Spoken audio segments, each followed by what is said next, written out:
down, man. That would have been fun. Yay, we're live. Okay, let me make sure it's working. Yeah, so hey, what's going on, everybody? You probably know me, and if you're watching on Hannah's channel, you definitely know her. Oh, it's doing the thing. It's Hi. yeah. Hey, what's going on, everybody? But yeah, so I'm not really one for introductions that much, so let's really just kind of jump right into it. I will say we're going to do our best to stay organized and really focus on the actual planets in order so we can go back and put the timestamps in.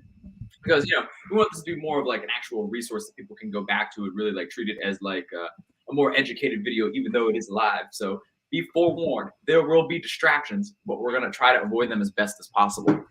But yes.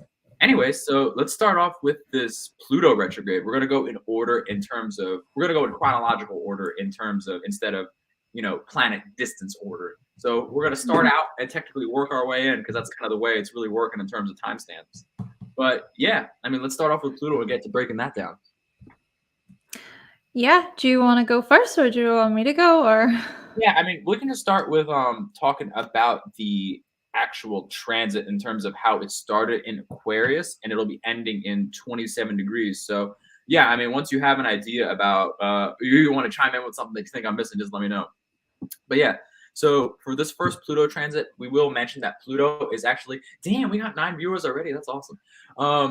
But yeah, so we are starting with this Pluto transit, which was in 1 degrees of Aquarius, and it'll be moving back into 27 degrees of Capricorn, which is, America's Pluto return. So we'll get into that, talking about how BRICS may be correlated to that due to certain things of how America actually gathered its power and control over the global economic system as well as becoming a world superpower. But that might be for a later day, but we'll get into that. Yeah, New World Order. Yeah. They're always trying to do something new. But yeah, but point being is this actually won't be the last time that Pluto is dibbling and dabbling back into Capricorn. It will be going retrograde, like I think don't quote me on it, but somewhere between like 1 to 3 more times of actually going before it's like full force in Aquarius. Can I give the info for that, the details for that? So it's going to be retrograde in Capricorn from September 2024 until November. Well, it's going back into Capricorn basically around that time. So yeah. Not a squiggle. Yeah, just a little bit, just a little bit, and then by November 2024, that's it. Oh, what? November 24th. Yeah, November 2024, and then that's when the full swing of Pluto and Aquarius will begin. Oh, I don't want that. I don't want people worried about AI and neglecting the fact that it's really just a probability engine. Don't do that to me. Yeah, and it is interesting because when we first experienced Pluto entering Aquarius, I think a lot of things came up to do with what you just said with AI. Even thinking about Google with their new goggles. And then what I really think about actually with this is with the Aquarius Capricorn info is Pluto in Aquarius kind of looks at anarchy, where everyone's just going crazy and oh, most definitely. But then with Pluto and Capricorn, it's even been looking at hierarchy and how maybe things are actually crumbling, and then hence when you crumble the hierarchy, when that collapses, then yeah, that results in anarchy. But then we could even see transformations to do with anarchy itself. Maybe there's certain things that, of course, we haven't taken into consideration, and we will be really surprised with Pluto and Aquarius, of course. It's hard to predict, really, with Pluto and Aquarius, but it's going to be interesting. That's what it is. Yeah, one thing someone actually mentioned to me recently is that 15 degrees of Aquarius is actually a very, very unique degree, because what happened last at around like 15 degrees of Aquarius, which was our warning, with Saturn, was all of the like what's it called? Like the police brutality stuff like going on in the US, like 15 degrees Aquarius for Saturn. That's when like the whole George Floyd happened thing for us here and all that stuff. But outside of like a more like global influence of how these influences will affect us, like let's focus on how it'll like influence you as an individual. So for Pluto and Capricorn and that retrograding, I kind of see that as like people going back into their old understandings and their old statuses of like who they thought they wanted to be or who they like wanted to be. And they'll really kind of just be like beating themselves up a little bit in regards to, like how they're just like seeing themselves and if they have the power to actually really just like dive into that. You know what I'm saying? So Mhm. it's like I feel like a lot of people are going to be like really hard on themselves, and we may be getting a glimpse of that right now, especially with the moon being in Virgo. Like people are just like, all right, I'm not where I want to be. Let's figure out a plan to do this, and then let's not even like get into the whole how that's opposing Saturn and Pisces right now, where people are opposing the delusions that they've built up for themselves. That's a whole other story.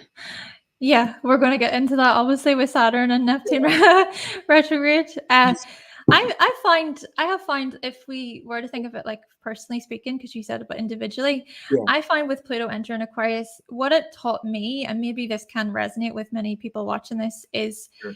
um what I wasn't prepared for, what I wasn't planned for, and the growth and the learning that can come from recognizing those patterns. And then Pluto going back into Capricorn is a way for us, well, I found for me anyway, to revisit my foundations, my structures, to see, what's cracked, what are the missing pieces, what's not working, but also what is working, and actually paying attention to what's working. And Mm, I even think with the grand fixed cross that we all experienced there, which was really, really heavy. I think what it taught me, and perhaps again other people, is how often we can take things for granted. mhm, How often we can kind of have this thing of, oh, to the next thing, on to the next thing, on to the next thing. I want to reach this goal and this goal. When really there's a lot of things in our lives where maybe we can actually nurture those things or pay attention to them or give gratitude to them, what is working. So yeah, I feel like those themes of taking things for granted have really come up. mhm. Yeah, and I think I guess like regards for you, like personally, I think like you really underestimate how good you are at like simplifying what these influences mean in like a basic sense.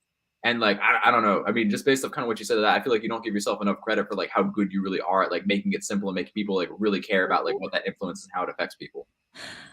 Thank you. Thank you.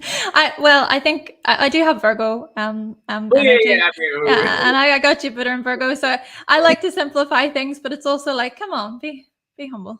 yeah, for sure. No, no, no. I think that's great. That's like why I wanted to work with you because I always like struggle with like bringing like complex stuff down. So it's like I'll just like chase that like to the ends. Then I'm like, oh wait, the whole point I'm doing this is to help people understand it. Then I'm like, oh yeah, right. I got to be like, okay, it means this, this, and this for you as an individual. But yeah, I don't know. That's just something that everybody's gonna have to work on in regards to Mercury, not Mercury, but Pluto and Capricorn. Mhm. But you wait, do you know a lot about degrees or no? So the Like the degrees, degrees, right? the I have the information. So the Pluto retrograde in Capricorn degree. So just to confirm with the dates, the Pluto retrograde in Capricorn is from the 11th of June to October time this year. Yeah, October. Now the retrograde started in Aquarius from the 1st of May up until the 11th of June there. And then the degrees for Pluto retrograde in Capricorn is from 29 degrees going back to 27 degrees. So yeah, you're really right. You're of course, Joe, it's so important to look at the Capricorn house for everyone to really see, what foundations and structures will you be revisiting? What new tools and things can you even implement? What can be practical and very useful? And I think just in general, I don't mean to go off on a bit of a tangent with this, but I think what I've noticed here is just the importance of focusing on the earth signs, the earth houses in your chart. The reason being because of the Pluto retrograde and Capricorn, yes, but also with Jupiter and Uranus being in Taurus, highlighting the importance of really focusing on our resources and our belongings, etc. And then also we'll have the Mercury retrograde in Virgo, which of course we will talk more about, but that creates then it activates all of the earth signs. And I think 2023 has been such an earth focused year in Mm, that a lot of us have had to really reassess, and I mean in very critical ways and responsible ways, cutting through the BS ways of mm, like, we need to see what is not working here and what we can change. Because the thing is Pluto is going to move back into Aquarius by January 2024. So hopefully the work that we do now and the things that we implement now can help prepare us and plan. We can help plan or prepare a little bit more for what is to come. Yeah. sure. But yeah, so I guess we'll give like more of a personal example. So for everybody watching, drop the house you have Capricorn in, so we can give a couple examples to how it'll actually affect you and stuff. But as of right now, to kind of like move it back into more of a grand like totality sense, like in terms of like planning your life, you need to look at where it affects you as an individual in like your own houses, like we just asked for, but also how it affects you in a grand sense, right? So what really happened once like Pluto jumped into Aquarius? It came out with like AI. AI jumped like what was it? Like they opened up Chat GPT in like November of last year, I think. And then like that was right around when Pluto actually like entered Aquarius or was on the cusp of it, right? And then now we're retrograding all the way back into America's Pluto return, which is very, very interesting in terms of the, global financial structure. Like as we're getting closer and closer and closer to 27 degrees, news is coming out about like, BRICS and BRICS Plus is actually having like their GDP exceed what the US does on its own, right? So they're really like, not to say that the US or like the US dollar is going away anytime soon. However, it is, taking note that while we're like really, really cusping on America's Pluto return and how they sort of like founded their power in the global scene, like coming back, it's just like really interesting to see how that revolution comes and how things begin or often how they end. Because America, like the dollar's Pluto return, you got to remember that's like 11 years after this one, so it's a whole other thing. But it's just interesting to see how, with these being the alignments that we experienced way back when America was founded and stuff, and this is what we're experiencing again, where they're actually having issues with how they gain power over the world. It's just interesting to pay attention to. So I'd be very, very, very keen on paying attention to what's going to happen when it actually goes direct on that degree of 27 degrees, which is on October 10th. So really paying attention to what's happening with that, and also paying attention to how that external like influence on like the world as a whole may affect you to what house you actually have, Pluto transiting in.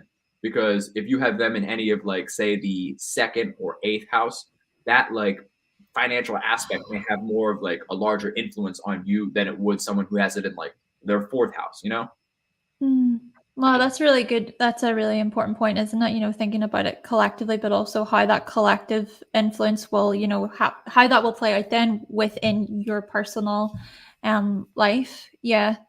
And I think it's really interesting as well with the alignments to do with what you were saying about Pluto's return. Is it the Pluto return for the USA? I'm obviously not from the USA. Yeah. The Declaration of Independence was signed whenever Pluto was in Capricorn as well. Yeah. Degrees. And then sorry. No, you're good. And it's like super interesting to when you start thinking about like the actual alignments in astrology of like how like countries were founded and stuff like that. Because it's like, America was technically founded on Cancer values, and that's why like the nuclear family was so popular with like, that's what gave us our strength.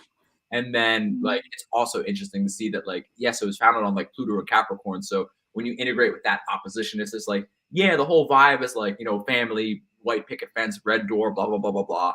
But it's also interesting to see like the opposition effect of where it's just like the first thing you say when you meet somebody is you ask them like a very 10th house question of it's just like, what do you do? What is your status?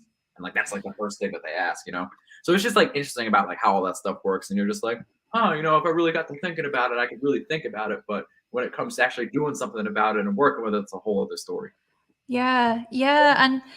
And with Pluto even being in, because you mentioned the opposition there between Cancer and Capricorn, it sprung the memory of well, not memory, but the idea of with Pluto being in Cancer and Leo all those years ago, it was so family centered and child focused, child centered.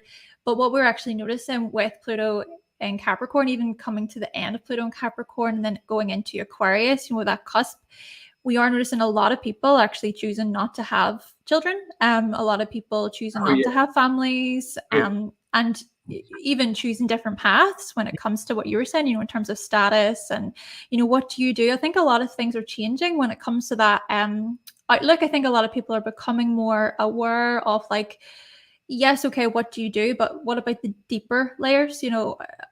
Let's talk about other things. And I think there is more of that conversation going on right now for a lot of people, opening up and really questioning. I think Pluto in Aquarius has really, even coming up to Pluto in Aquarius, of course, over the past few years, I think a lot of people have, what's the whole terminology of, they've woken up, right? It's like the whole thing of when you're in the matrix, or do you want the blue pill or the red pill? And just, a lot of people questioning, I think, what they've been taught.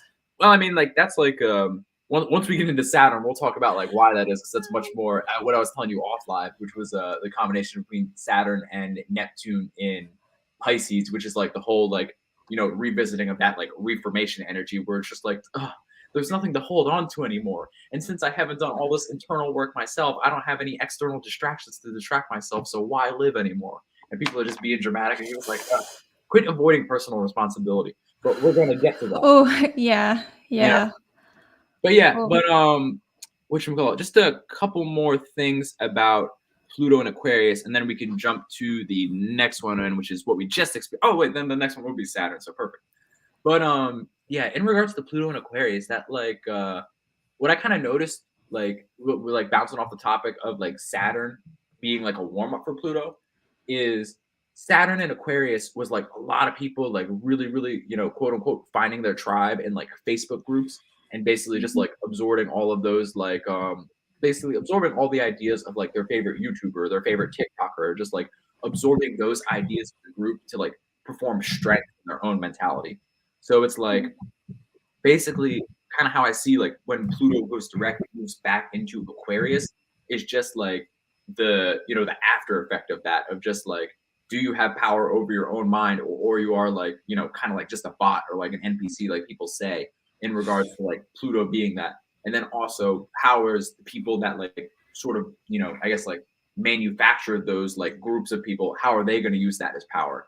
So I feel like it's going to be a very very like interesting time in regards of like what it truly means to build a community and a brand and what power does that really hold, because it's just Yeah, because like we're just getting warmed up with like what it means to live with influencers, you know what I'm saying? And I yeah, yeah. think Aquarius is Mm.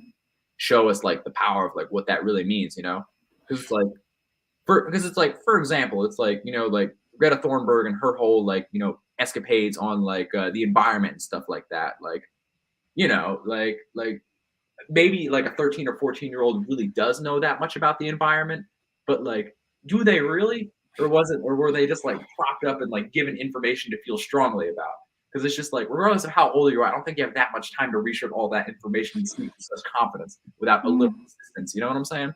So it's like Mhm. that's like more or less an example of like did someone like build their own audience or were they kind of like had a little help? And I just think that we're going to see a lot of that with like Pluto and Aquarius going direct, especially. And then AI, Yeah, and the AI thing is going to be a whole other thing because like if people think like that right now, like being able to integrate with like in a really smart probability machine and in thinking that it's actual intelligence, like what's going to happen when it gets even closer to actual intelligence? You know what I'm saying? yeah. You touched on so many different points that I wish I could like dissect individually. Oh, But it's so true because it does. I think the whole thing with AI is that it opens up a lot to do with morality and ethics, and it opens up the conversation of what is a living being. Um, and I think more and more we're going to notice these things. Thinking even about like multi universes and yeah, um. it's gonna be Yeah, I just think there's going to be a lot of debates, and also I think another thing with Pluto and Aquarius is the whole terminology of social construct. What is a social construct? I think there's a lot of conversation surrounding what a social construct, what certain things in life are social constructs, or are they actually natural? Are they more based on reality? So I think a lot of those conversations will be had. And then even with Pluto in Capricorn. So with I have the information about, at the beginning of this transit, and then I have some just like interesting things that I find. So Pluto, of course, entered Capricorn around 2008. And what we noticed around this time period was the global financial collapse. Banks and financial markets collapsed. 2023 then brings another crisis, of course, if we think about inflation right now, seeing the rise of interest rates, consumer prices, people losing their jobs, businesses closing. I've noticed so many businesses have been closing, and I mean small businesses. Mhm. And also a recession is predicted for this year. And then what I find really interesting too is Pluto, of course, dipped into Aquarius. Yes, it gave us a glimpse of the future, but if we think back to Saturn, I think you mentioned this with Saturn being in Aquarius, but with Saturn being in Aquarius, we did experience, with lockdowns and everything. Um, The and I one. think what's been happening is with the lockdowns, right? A lot of people had a lot of free time on their hands, okay? And I think a lot of people actually started to practice different crafts, and they decided to explore different hobbies and talents, which is of course really interesting and beneficial for them. But at the same time, what I think has happened, this is just an observation, you know what I mean? Don't take what I'm saying as truth. But my observation of this is I think such experiences have created oversaturated markets, where there's like a lot of influencers, there's a lot of like artists, there's a lot of whatever, insert whatever.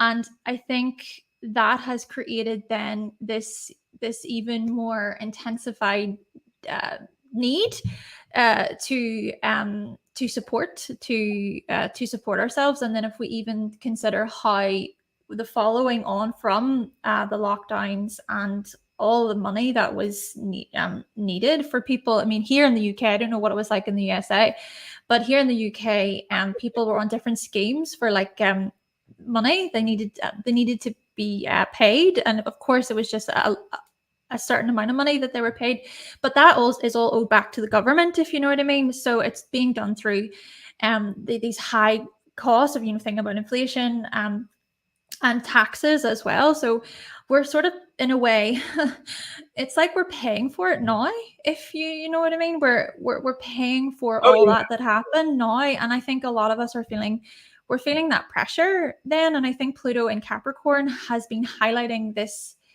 pressure and this kind of need or this urgency to do with our survival. Hmm. No, I mean I totally agree. And like if you want to get into the specifics of like how that's actually happening, in the US, like you got to take into account like with all that change, like that you mentioned, people being at home and stuff. What happened a lot was people got work from home jobs, right?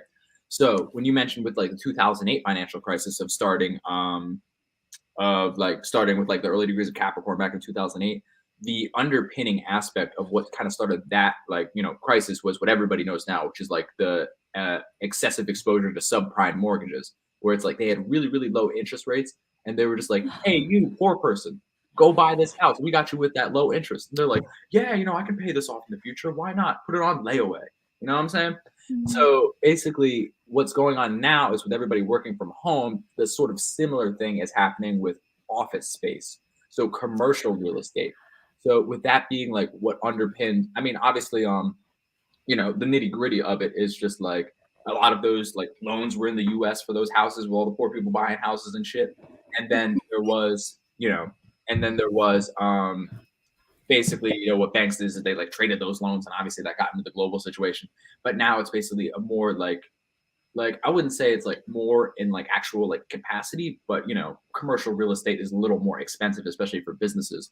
So we're kind of dealing with like that same thing, but on like a bigger scale. And then like there's also like all the stuff with like China and their like weird real estate market of like basically selling like because they're like building like thousands and thousands of just like buildings that people are treating as like investment properties. In reality, there's more buildings than there are people at this moment in time. Mm. That's kind of like how it's sort of going to happen. So it's interesting to see how like history repeats itself with a more grander scheme. And Yeah. it's also interesting like with people talking about like how like AI is going to steal our jobs, and then it's like, come on, man, you lived through like 3 of these like technological revolutions by now. Goddamn, Mm. it's just going to shift. Shut up. And, Yeah. Yeah. Have you? It reminds me of there's the memes on Instagram, and it's saying about if only I had bought a house back in when they were a lot cheaper, and like, oh no, well I was 8, so like yeah, what, we're like, what are you supposed to do then? what do you want from me? Yeah. But yeah, Oh my gosh. but Yeah. before we jump on to the next planet and talking about that retrograde, we actually have somebody who has a Virgo rising. So speak about Huh. yourself and how Capricorns are going to influence you. Yeah, so they want to know about how it will influence them with their Capricorn house and the fifth house, the Virgo rising. Mhm. Yeah, so I would say for Virgo risings, use this time wisely. And whilst Pluto is in Capricorn up until 2024, use this time wisely to really just go over any creative projects you've got going on, any hobbies you're interested in. Look at the foundations, the structures to do with your creativity, but also thinking about your romantic relationships. What's going on there? What can be restructured? What can be rebuilt? Are there any things that are not working? Anything that isn't working? And what else could I say? Just one more quick thing, so I'm not here forever. Because then other people. Okay, last thing I would say for Virgo risings is to even revisit the things in which you do for fun, just play time, consider how much time you are having off, etc. And try and consider your workload as well in that way. All right, and I got Purnell, man, because we got the same goddamn ascendant. But so all right, you already know the answer. This is what's happening. Basically, and you told me this too before we freaking did our podcast, because you basically said with Capricorn in the 3rd house, you already have the plan. You already got it going on. You already know. So with Pluto basically retrograding back through Capricorn, did you do that plan? Did you make it happen? Because you're going to be kicking yourself regardless. You know what I'm saying? If you did it or not. So you might as well do it. So with this, conscious revisiting of back, forth from Aquarius to Capricorn, it's like the simple version is, did you do your plan of how you accomplished and really, became the person you envisioned and planned for yourself? Or did you slack on it? Because now's the time to really accomplish all those things and really go back into that to-do list or Trello or whatever workflow app you use for your own like personal business and stuff like that, and check that out. But the also thing that's interesting is speaking with power, because like that's what it is. It's Pluto in your throat chakra. So did you use your power for good, or did you use it for bad? And do you even subscribe to that like framework of good or bad? You know what I'm saying? Because that's like really what it is. And goddamn well that I'm talking to myself about this too, because I love talking shit and speaking with confidence even when I don't know what I'm talking about. So that's probably what I'm going to revisit. But this isn't that case. But point being, it's like and then the last thing I'll say is, really, did you construct your mentality the way you thought, especially for Scorpio rising? That was a big thing. Because what I will say about Scorpio is people always talk about it being brooding, it always being like really emotional in nature. But I feel like the best way to describe that like higher echelon and higher nature of Scorpio is through that Scorpio stare, where it's just like they just like look at you with that one specific emotion and that one specific thought. And the thing you can actually extract from that, talking about the higher echelon of Scorpio, and I've been saying this to myself for a while, where it's like I really want to experience the upper echelon of what it means to be an evolved Scorpio. And what that is to truly move with precision, because that's what it is. And if you think about it from the standpoint of, Pluto and Capricorn, that's really giving you a lesson in the true exaltation of Mars, which is, also one of the things you told me. And in like the podcast thing where you were talking about like, the younger form of Aries would bash through 1,000 times.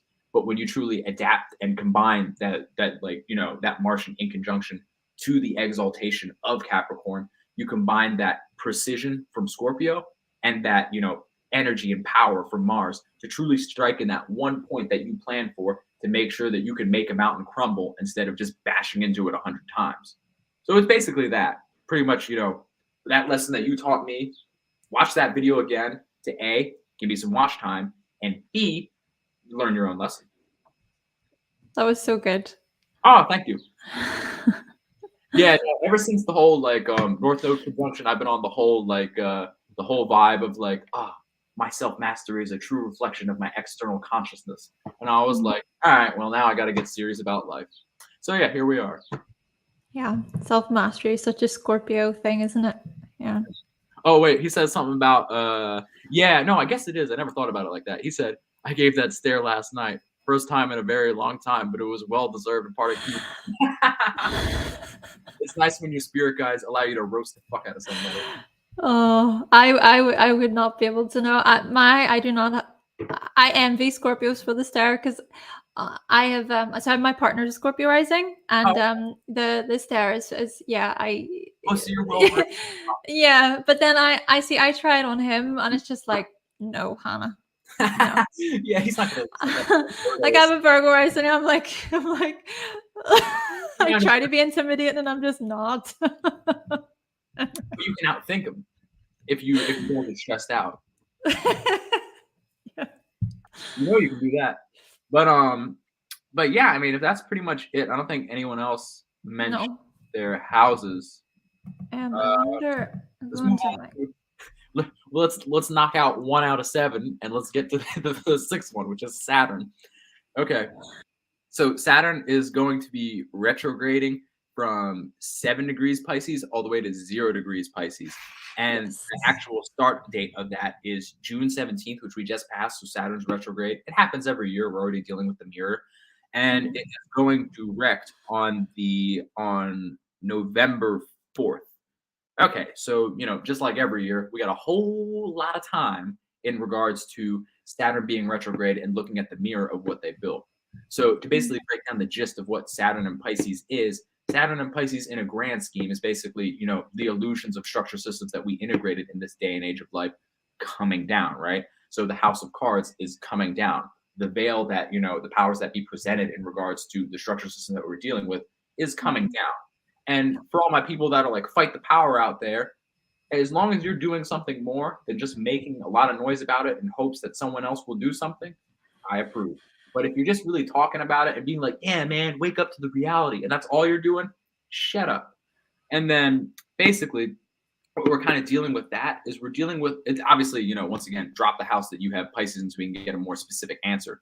But with Saturn and Pisces retrograding, we're kind of dealing with that like first integration of focusing on our own spiritual building blocks, our own spiritual routines. What like because everybody focuses on, I mean, you could speak to this with all your Virgo-ness, like talking about like routines and how important they are to feel like secure and safe in yourself and stuff like that. But when we're dealing it with Pisces, it's like, what do we really need to focus on to make sure that our subconscious and our emotional flows is protected?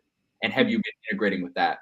Because before Saturn went retrograde while it was in 7 degrees of Pisces, it angled this star called Sadabakia, which is the actual, if you look at it angles the Aquarius constellation, and it's the actual like jug or the water holder, right? And the message that I was saying to that is like, if you're moving without any routine and moving without any emotional flow and you feel like dried out and tired, like you can't pour from an empty cup. You know what I'm saying? So that's what Saturn's trying to teach you in regards to Mhm. really rest and really take that step back and just like, for lack of a better term, just sit there and marinate and do nothing so that you have some energies to work with. You know what I'm saying? Yeah, and I think what came up there is setting healthy boundaries between you and others. I feel as though so with Neptune being in Pisces for as long as it has been, I think from 2011 or so. What was really interesting about that was Chiron was also in Pisces, and Chiron and Neptune were sort of doing this dance for a while. And I think, especially back then, it brought up a lot of themes to do with our mental health, a lot of themes to do with merging too much. Like, I mean, toxic merging, I mean, unhealthy merging. And I feel as though Saturn in Pisces has come along and it's really like it. I felt it. I felt it in terms of no, no, no, no, no. Take responsibility for your emotions. Don't take responsibility for other people's emotions. That is such Mhm. a Pisces thing, Yeah, yeah, especially Neptune being in Pisces, home in the sign. So I feel like a lot of the Saturn stuff is to do with owning your own emotions and also owning your projections. What I found with Neptune being in Pisces over these years is a lot of questioning, a lot of opening up about things like gaslighting and yeah. narcissism Good. and projecting. We've seen it everywhere. I mean, the amount of people talking about it today, such Neptune and Pisces themes. For sure. But Saturn and Pisces is coming along and it's saying, okay, I feel like you were sort of touching on this a little bit in a Oh, way, Joe, because it's like, because to me, it sort of feels like the amount of times, you can maybe say, oh, you're projecting. But what at the same time, when you're saying you're projecting, what are you bringing? You know what I mean? The person who's saying it, what is it that you're projecting as well? And I yeah. feel like that is what you were, sorry? What are they doing to make you resonate with that projection? You know what I'm saying? Yeah, yeah, exactly. Yeah, because you have to be able to. I feel like Saturn and Pisces is saying you have to be able to look at yourself, to look in the mirror, to say like, this is my inner work, this is my spiritual healing, this is my spiritual growth. And just because, you know, maybe other people are going through their own thing, it doesn't mean that I should, you know, interfere, or I should, you know, project all that stuff onto them. Also, like the whole question or the whole thing of coming from a place of this moral high ground as well, I feel like is a lot to do with Saturn in Pisces. And then two, spiritual bypassing and people pleasing. People pleasing has been such a big, I feel like people pleasing has been huge over the past few years, that, you know, and I do also feel as though with the whole topic of mental health, the amount of like words, you know, like the words you pick up that become so well known or quite people pick up on them because they're obviously relating to them and stuff. But I feel like it dissolves the message. It dissolves the true meaning of the word. Whenever you say, you know, the same thing over and over and over, you have to be able to bring it back and think, well, what does it actually mean? Does that make sense? I feel like Saturn and Pisces is waking us up a wee bit to go, okay, but I need to think here what I'm saying and what is being activated with Oh, that me. makes total sense. Yeah. Yeah. Well, yeah, and then it's like I think what you were getting at when I was talking about was were you talking about the point that I made in regards to Saturn and Aquarius, or the point I made in regards to like the whole like Saturn and Neptune working together? Saturn and Neptune working together. Oh yeah, yeah. So basically, I think that whole like what does it mean? It comes from the same energy that we were dealing with in regards to the reformation energy that I brought up before. Because it was like, when was the last time Saturn and Neptune were in Pisces together? And it was like the 1500s, back when Martin Luther was, you know, slamming them 99 theses on that door, and they didn't even have tape yet, so he used a nail. So you know it made a scene when he put it on that door, and they heard it. He didn't run away and hide and use some scotch. He hammered that nail on there and was certain with how he felt about that. And what did it do? It basically, like, you know, dissolved the hold that the Catholic Church kind of had on the world. And we got, you know, obviously the Lutheran Church and all the other like different sects of Christianity that basically like formed this energy, right? But what is the core energy that like led to this? It's the kind of like fallout in the illusion of an external moral system and guide in terms of your own spirituality. So if you notice a lot of people just kind of like sitting around being like, ugh, what's the point of anything anymore? Why do we do this? Because there's no like, you know, genuine thing that binds everybody together in society and creates harmony.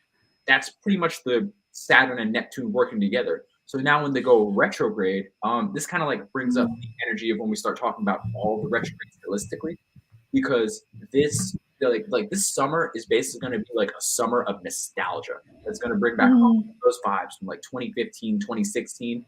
And like, I think we really got a glimpse of that on the solstice on the 21st. Because like, for example, like I was out, you know, doing as I do, being a wild man, gallivanting through situations across the world. And the whole time I like, when I was like going across, was I just kept hearing music like from that time of like 2015, 2016, you know, Rihanna was shining like a diamond, like all that stuff was going on, just just all that music. And like, for example, I mean, like obviously they were playing that music because like I was at an amusement park, and then I went to the climbing gym, and then I went to the beach. Like it was a whole day. But long story short, like the vibes of like 2015, 2016 were like key, because like, for example, like what I was doing at that time was like setting dumb plans for my friends, them not working out, but then we were having fun anyway. And not only was I doing that and engaging in that experience, but I was also, you know, hearing the music of that time too. So I just thought that was like a very, very interesting point in regards to, you know, like setting the vibe for what the summer's going to be. Like it's going to be like our like last experience of what that old world was before we go full force in the new world. Yes, I was this the way you just said there. It's just I don't know. I just like feel things. Yeah. So no, okay. I want to dissect this a little bit. Collect those thoughts. So you said about 2015, 2016, which is just so on point because obviously Venus was last retrograde in Leo in 2015. Right. And then also you said about the last time kind of thing, and then this makes sense because Saturn and Neptune will move into Aries by 2026, which is so interesting because it's going to be from the 14th of February. They're going to be 0 degrees for like a couple of weeks or something like that. Yeah. So Yeah, and then of course Uranus will move into Gemini that year. Whoa. Chiron will even move into Taurus like a year or two later. What am I missing? Pluto obviously as well will move. So yeah, we really are on the brink of like huge collective shifts, like you said, like a new world. But going back to the nostalgic part of it, so Mhm. true. I just feel like a lot of people are going to be doing a lot of reflection and sentimental. Yes, maybe we may even experience this through Cancer season, because Cancer within itself is such a sentimental sign and a nostalgic sign within itself. Mhm. Um, but yeah, I feel like a lot of people will be really diving into themselves in terms of, oh, remember how it used to be, or wasn't it so much better back then, or even how much have I learned. I think that's a big part of it too, Yeah, recognizing yeah, how yeah. much you have freaking learned. And that's so important, I think, with the retrogrades. It's like, don't like, if there's anything that comes up that's superficial, that's meaningless, so that's perhaps a big Saturn and Pisces theme as well, like things that are just meaningless, don't go for it. Just sit back and just recognize how much you've changed. So you were saying there about your experience back then. When how old was I was 20, 23, 24 back then. And that was, I would say that that was not the best time of my life. I'm going to be completely honest. You know, it was Oh, really dang. hard, and I felt quite lost. I was quite directionless. And then I actually did find astrology in 2016. Oh, cool. Yeah, so that, I think that's really interesting. And then I think astrology has been such a great tool for self-development and self-awareness. For sure. And also, I've been in group psychotherapy for the past 3 years, which I think has helped me so much in Yeah. terms of owning myself. Mhm. So yeah, what's coming to my mind just collectively is a lot of people just being able to recognize that, no, I've grown, I'm more mature, I'm not going to fall for the same things that I used to. And even if I do, I can learn from that as well. Oh, yeah, yeah, totally. And that'll really come up once we talk about Venus retrograde, because everybody's ex is coming back, and it's gonna be fun. No. Mm, but yeah, but, I guess, I don't know, other than, talking about, like, people that like, I feel like we kinda covered it with Saturn. Like, there's really not much to it. It's just more or less like, well, I guess the other point, oh, no, the other point is, like, the progression from Saturn and Aquarius and your decision-making process. Like, did you build up your own stubborn certainty regardless of what people are saying amongst the collective, AKA being able to be peer pressured? Or did you dive into the group of your peers and use that strength? And now that Saturn's in Pisces and that strength isn't exactly, you can't exactly draw it from the group anymore. Are you kind of like wallowing in your lack of like, I guess not necessarily like and not even it's just what Purnell said was funny. But like really kind of like wallowing in the lack of that like group dynamic and group support and kind of like recognizing the fact that like you're drawing your energy from an external source and you really shouldn't, aka what the whole 7 degrees of Pisces is trying to teach you, you know? So yeah, I don't know. I find that interesting and seeing like what people are dealing with. But yeah, but whatchamacallit, the Purnell has his Saturn in the fourth house. Oh, that's interesting. Oh, no, that's actually really interesting in regards to you going back and see your family, because that's like, Is that in Aquarius? it's actually in Pisces in the fourth house. Oh, Yeah, yeah, yeah. But, I mean, like, you know what they say about, like, Saturn in the 4th house people? They're, like, the ones that are, like, taking care of their family, making sure they're on schedule, making sure they're, like, they're the ones, like, sorting out the pills and putting them in the pill sorter and be like, "No, you need your blood pressure in the evening so you don't get all loopy in the afternoon." You know, like, that type of energy of, like, Saturn in the 4th house where they're the ones, like, taking care of their family and stuff.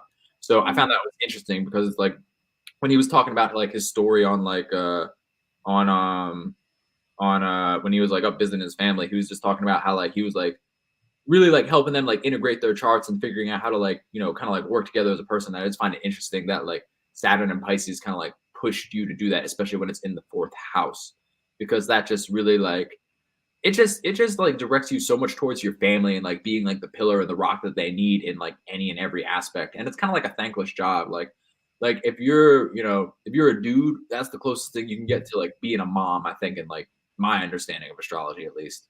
This is just like you're the one taking care of everybody. It's a full time job, and that's just what's going on. Mm. Yeah, and that can be hard, I think, to play that role, you know, to feel like you have to be the one who has to support everybody else. It can, yeah, it can be a lot to deal with. Saturn energy, of course, you know, There's carrying the weight. Yeah. there's Um also strength. and I and another there was another thing that that sprung to my mind there was what I've noticed with Saturn even being in Pisces and even just before entering Pisces this time around is I don't know if you've noticed this, but a lot of people are actually choosing not to drink alcohol today. A lot of people are choosing to be more conscious of their alcohol intake. And I think the same could be said when it comes just to drugs in general. I'm just spelling that because demonetization. Oh yeah, yeah. Yeah. But yeah, I feel like Saturn and Pisces is going to just make us a lot more aware of our usage. You know, what are our emotional crutches? What are our crutches?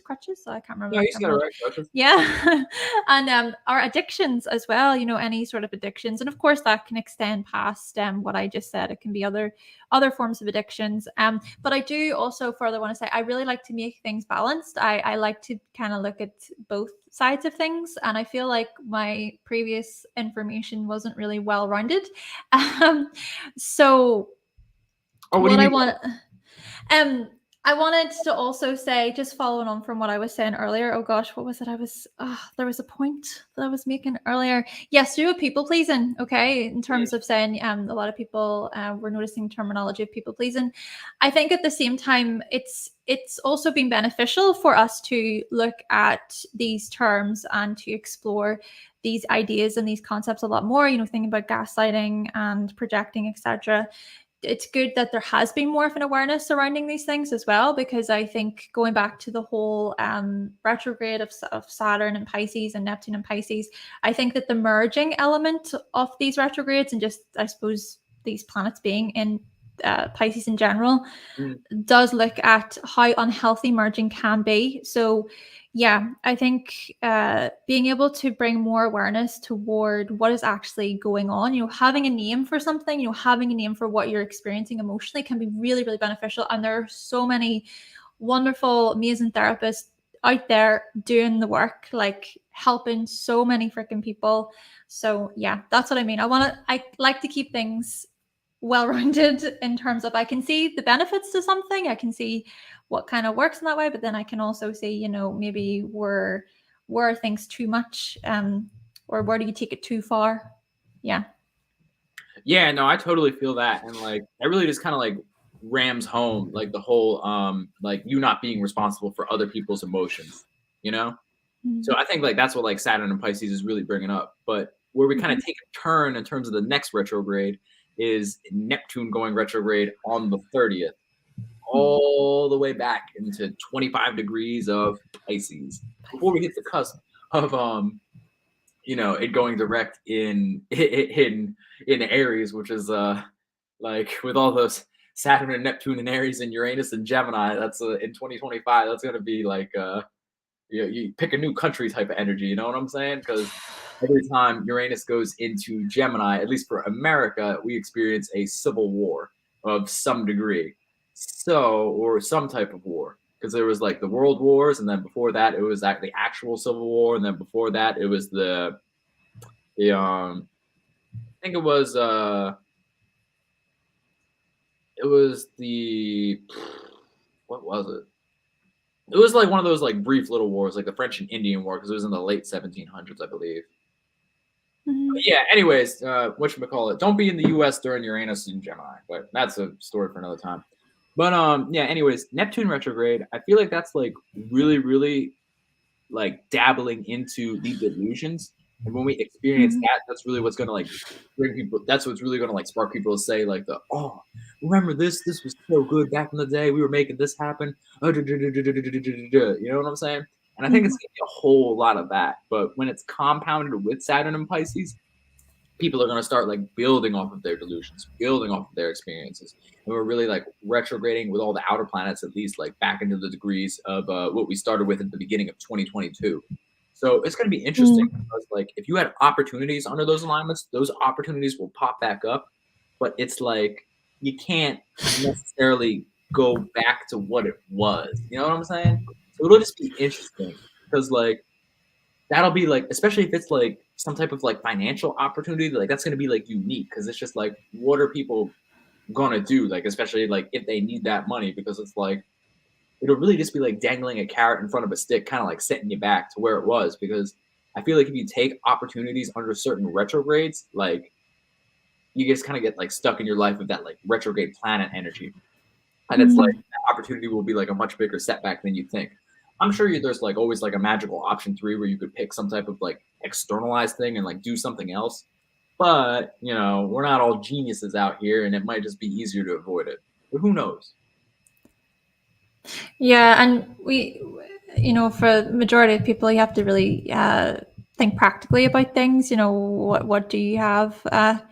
And yeah, I think Neptune retrograde in a way, it sort of goes hand in hand with the Saturn retrograde. You know what I mean? You were saying we just talked about Saturn retrograde, but I think with the Neptune retrograde, obviously, it's going to be a lot more dissolving. And perhaps, like you were sort of suggesting there, addressing your own delusions. So really just taking a moment to see what is fantasy and what is real. There's that whole thing with Neptune. It's like, is it real? Is it not real? And the thing as well about this is Neptune retrograde will eventually make an in conjunction to Venus retrograde. I know we're going to be talking about Venus retrograde, I believe, next. Or no. Yeah, next. Yeah, it's next.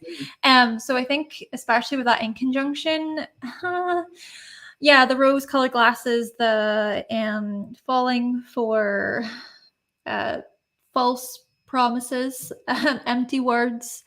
So I think with Neptune retrograde here, just show caution, and I know that can be easier said than done because often, our hormones can go nuts, and there's very scientific reasons for why, you may give in to something or whatever. But yeah, I think maybe it even just brings it back to a little bit of awareness, and being able to kind of see, right, okay, what are my actions here? How can I maybe control the outcome rather than just getting carried away? I feel like with Pisces, Neptune and Pisces, it's just like, oh yeah, we're going here now, okay. Flow, just flowing with it mindlessly and living in this kind of like daydreamy state. So yeah, I think being able to ground ourselves a little bit would be really, really helpful. And being able to check in with ourselves. And you know what, as well, I think a big message is coming up for me is take time. I think in general for the summer, take time. Like if anyone watching this, if you over the summer feel like people are pressuring you to make a decision right now, and I mean this in terms of any sort of relationship, any financial decision, anything in life, you feel like there's just pressure on you, just maybe it's a good idea just to go, I'm going to take my time. And why am I being pressured here? Maybe there are real physical reasons why we need to make decisions quickly, right? Survival, etc., or you miss out on an opportunity. But I think it follows on from what you were saying, Joe, in terms of just don't get caught up in those plans or those decisions super mindlessly or instantly. And yeah, just take a beat. That could be useful. Yeah, I mean, like I have like 2 points to that. One being, I feel like a lot of people are gonna have like a finding God moment and then be super unfulfilled when they go to church, and it's just gonna be kind of like funny from an external standpoint. And then I also, damn, what was my next point? I had a good ass point.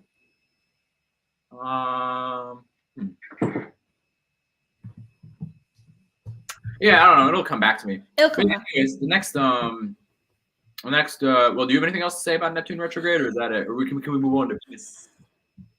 Yeah, let's move on to Venus, because I feel like we, with Saturn in Pisces, we did touch on quite a lot, which even in a way blended in the the Neptune energy a bit. So yeah. They're basically working together, Yeah. It is what it is. But anyways, Venus, we have Venus retrograding at 28 degrees of Leo, which is right before one of the four royal fixed stars, which we'll get into at a point in time known as the future. And it is retrograding on the 22nd of July. And then it goes back direct again in Leo on the 3rd of September. And this will coincide during that time. Mercury will also go retrograde. So it's like, it's just going to be a funny moment of like that kind of like wanderlust energy of like, you really want to chase past passions and then you can't experience it or really explain it in the way that you want. So you're just going to kind of go with whatever feels right at that moment in time. And things are going to be so goddamn retrograded at that point in time, especially once Mercury goes retrograded. And that'll be the peak right between that space between August 20th and September 20th, because at that peak there will actually be seven. Oh, I remember what I wanted to say. There'll be about damn near 7 planets actually retrograding. There's going to be like a little like hip hop moment where Venus goes direct, and then right after that Uranus goes retrograde. So there'll be like a brief like one. It'll basically be one day, which I believe is the which actually will be between September 3rd and 4th, where there are full on 7 planets retrograde. And the whole point of when we're talking about like these retrogrades in like a holistic sense is while things aren't moving forward and you don't really have the time to build the way you want, this is especially true for a lot of like Aries dominant placements, you can't push forward. But what you can do is figure out a better way that acquires you more leverage in the next time you can build forward. Because at the end of the day, the name of the game is finding the best relationship between the input of your energy and the output that you want back. Because it's like, do you want to? It's like what them people say on the interweb is about retiring and having like your money like put away. If you don't make money while you sleep, you're gonna be working every day of your life. And do you really want to do that? No, probably not. So sign up for our company match with a 401k, god damn it, and stuff like that. But back to the whole point of Venus and Leo retrograde. Venus and Leo, there really isn't that much of a highfalutin like spiritual way to describe it. Like straight up, it's just going to people be basically chasing their like past passions, and for a lot of people, that's going to be like wondering about that ex and like really bringing them back up, and probably doing questionable things on a beach, possibly in a porta potty, because that's just the vibe of what's going to be going on. And I think as well with that, perhaps revisiting past passions. Yeah, like you were saying, past passions, but I think that's connected to, in a way, I think there's a part of it where it's connected to our inner child, our childlike selves, the things that we do for fun, play, spontaneity. And that even, relationships aside, maybe there's plenty of people out there who are single and they're happy single, and they would never dare like take their ex back or take the bait. And if they were to get a message from their ex, it's just like, bye, or they've probably got them blocked on so many accounts or whatever. But anyway, the point being, I think that another part of it is just reigniting that something that you used to do whenever maybe you were younger, or just even from a few years ago, reconnecting with a hobby, or even finding a new hobby and bringing your own sort of creative skills to it, or your creativity being awakened in some way because of a new hobby, because of something that you're really, really drawn toward. You said there about passions and desire as well, I think is a big theme to do with Venus in general, desire and beauty and harmony. Well, that's why I mentioned the simple understanding of it, because it's probably the most true one.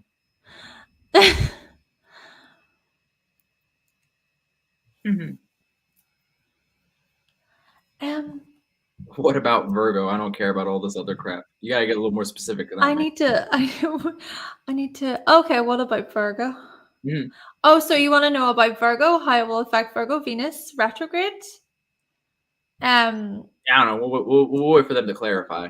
Yeah. Oh, yeah. I mean, talking about like Venus and Leo in like more of like a pure sense, like having Venus kind of like with Mars in Leo, it's sort of like that feeling of like it's like 2 years after you have that coming of age moment where you realize you're an individual, and you're basically just really, really focusing on like that kind of like get out of my room, mom energy, and you want to go hang out with your friends for like the first time to really discover who you are as an individual. So I feel like with it retrograding, people are going to kind of like come back to that, especially when they're in this space along with Saturn and Neptune and Pisces, Mhm. because when there's nothing to hold on to, there's a whole lot of opportunity to rediscover oneself. And I think a lot of people are going to be going through that.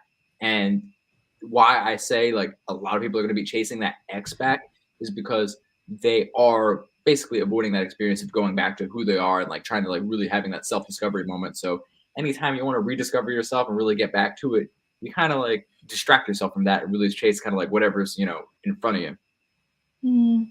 So yeah, I think that'll be very interesting to see, especially with people like kind of like breaking down and really showing like it's gonna be a really interesting time to like see how strong people are as individuals and confident Mm. are what they want to do.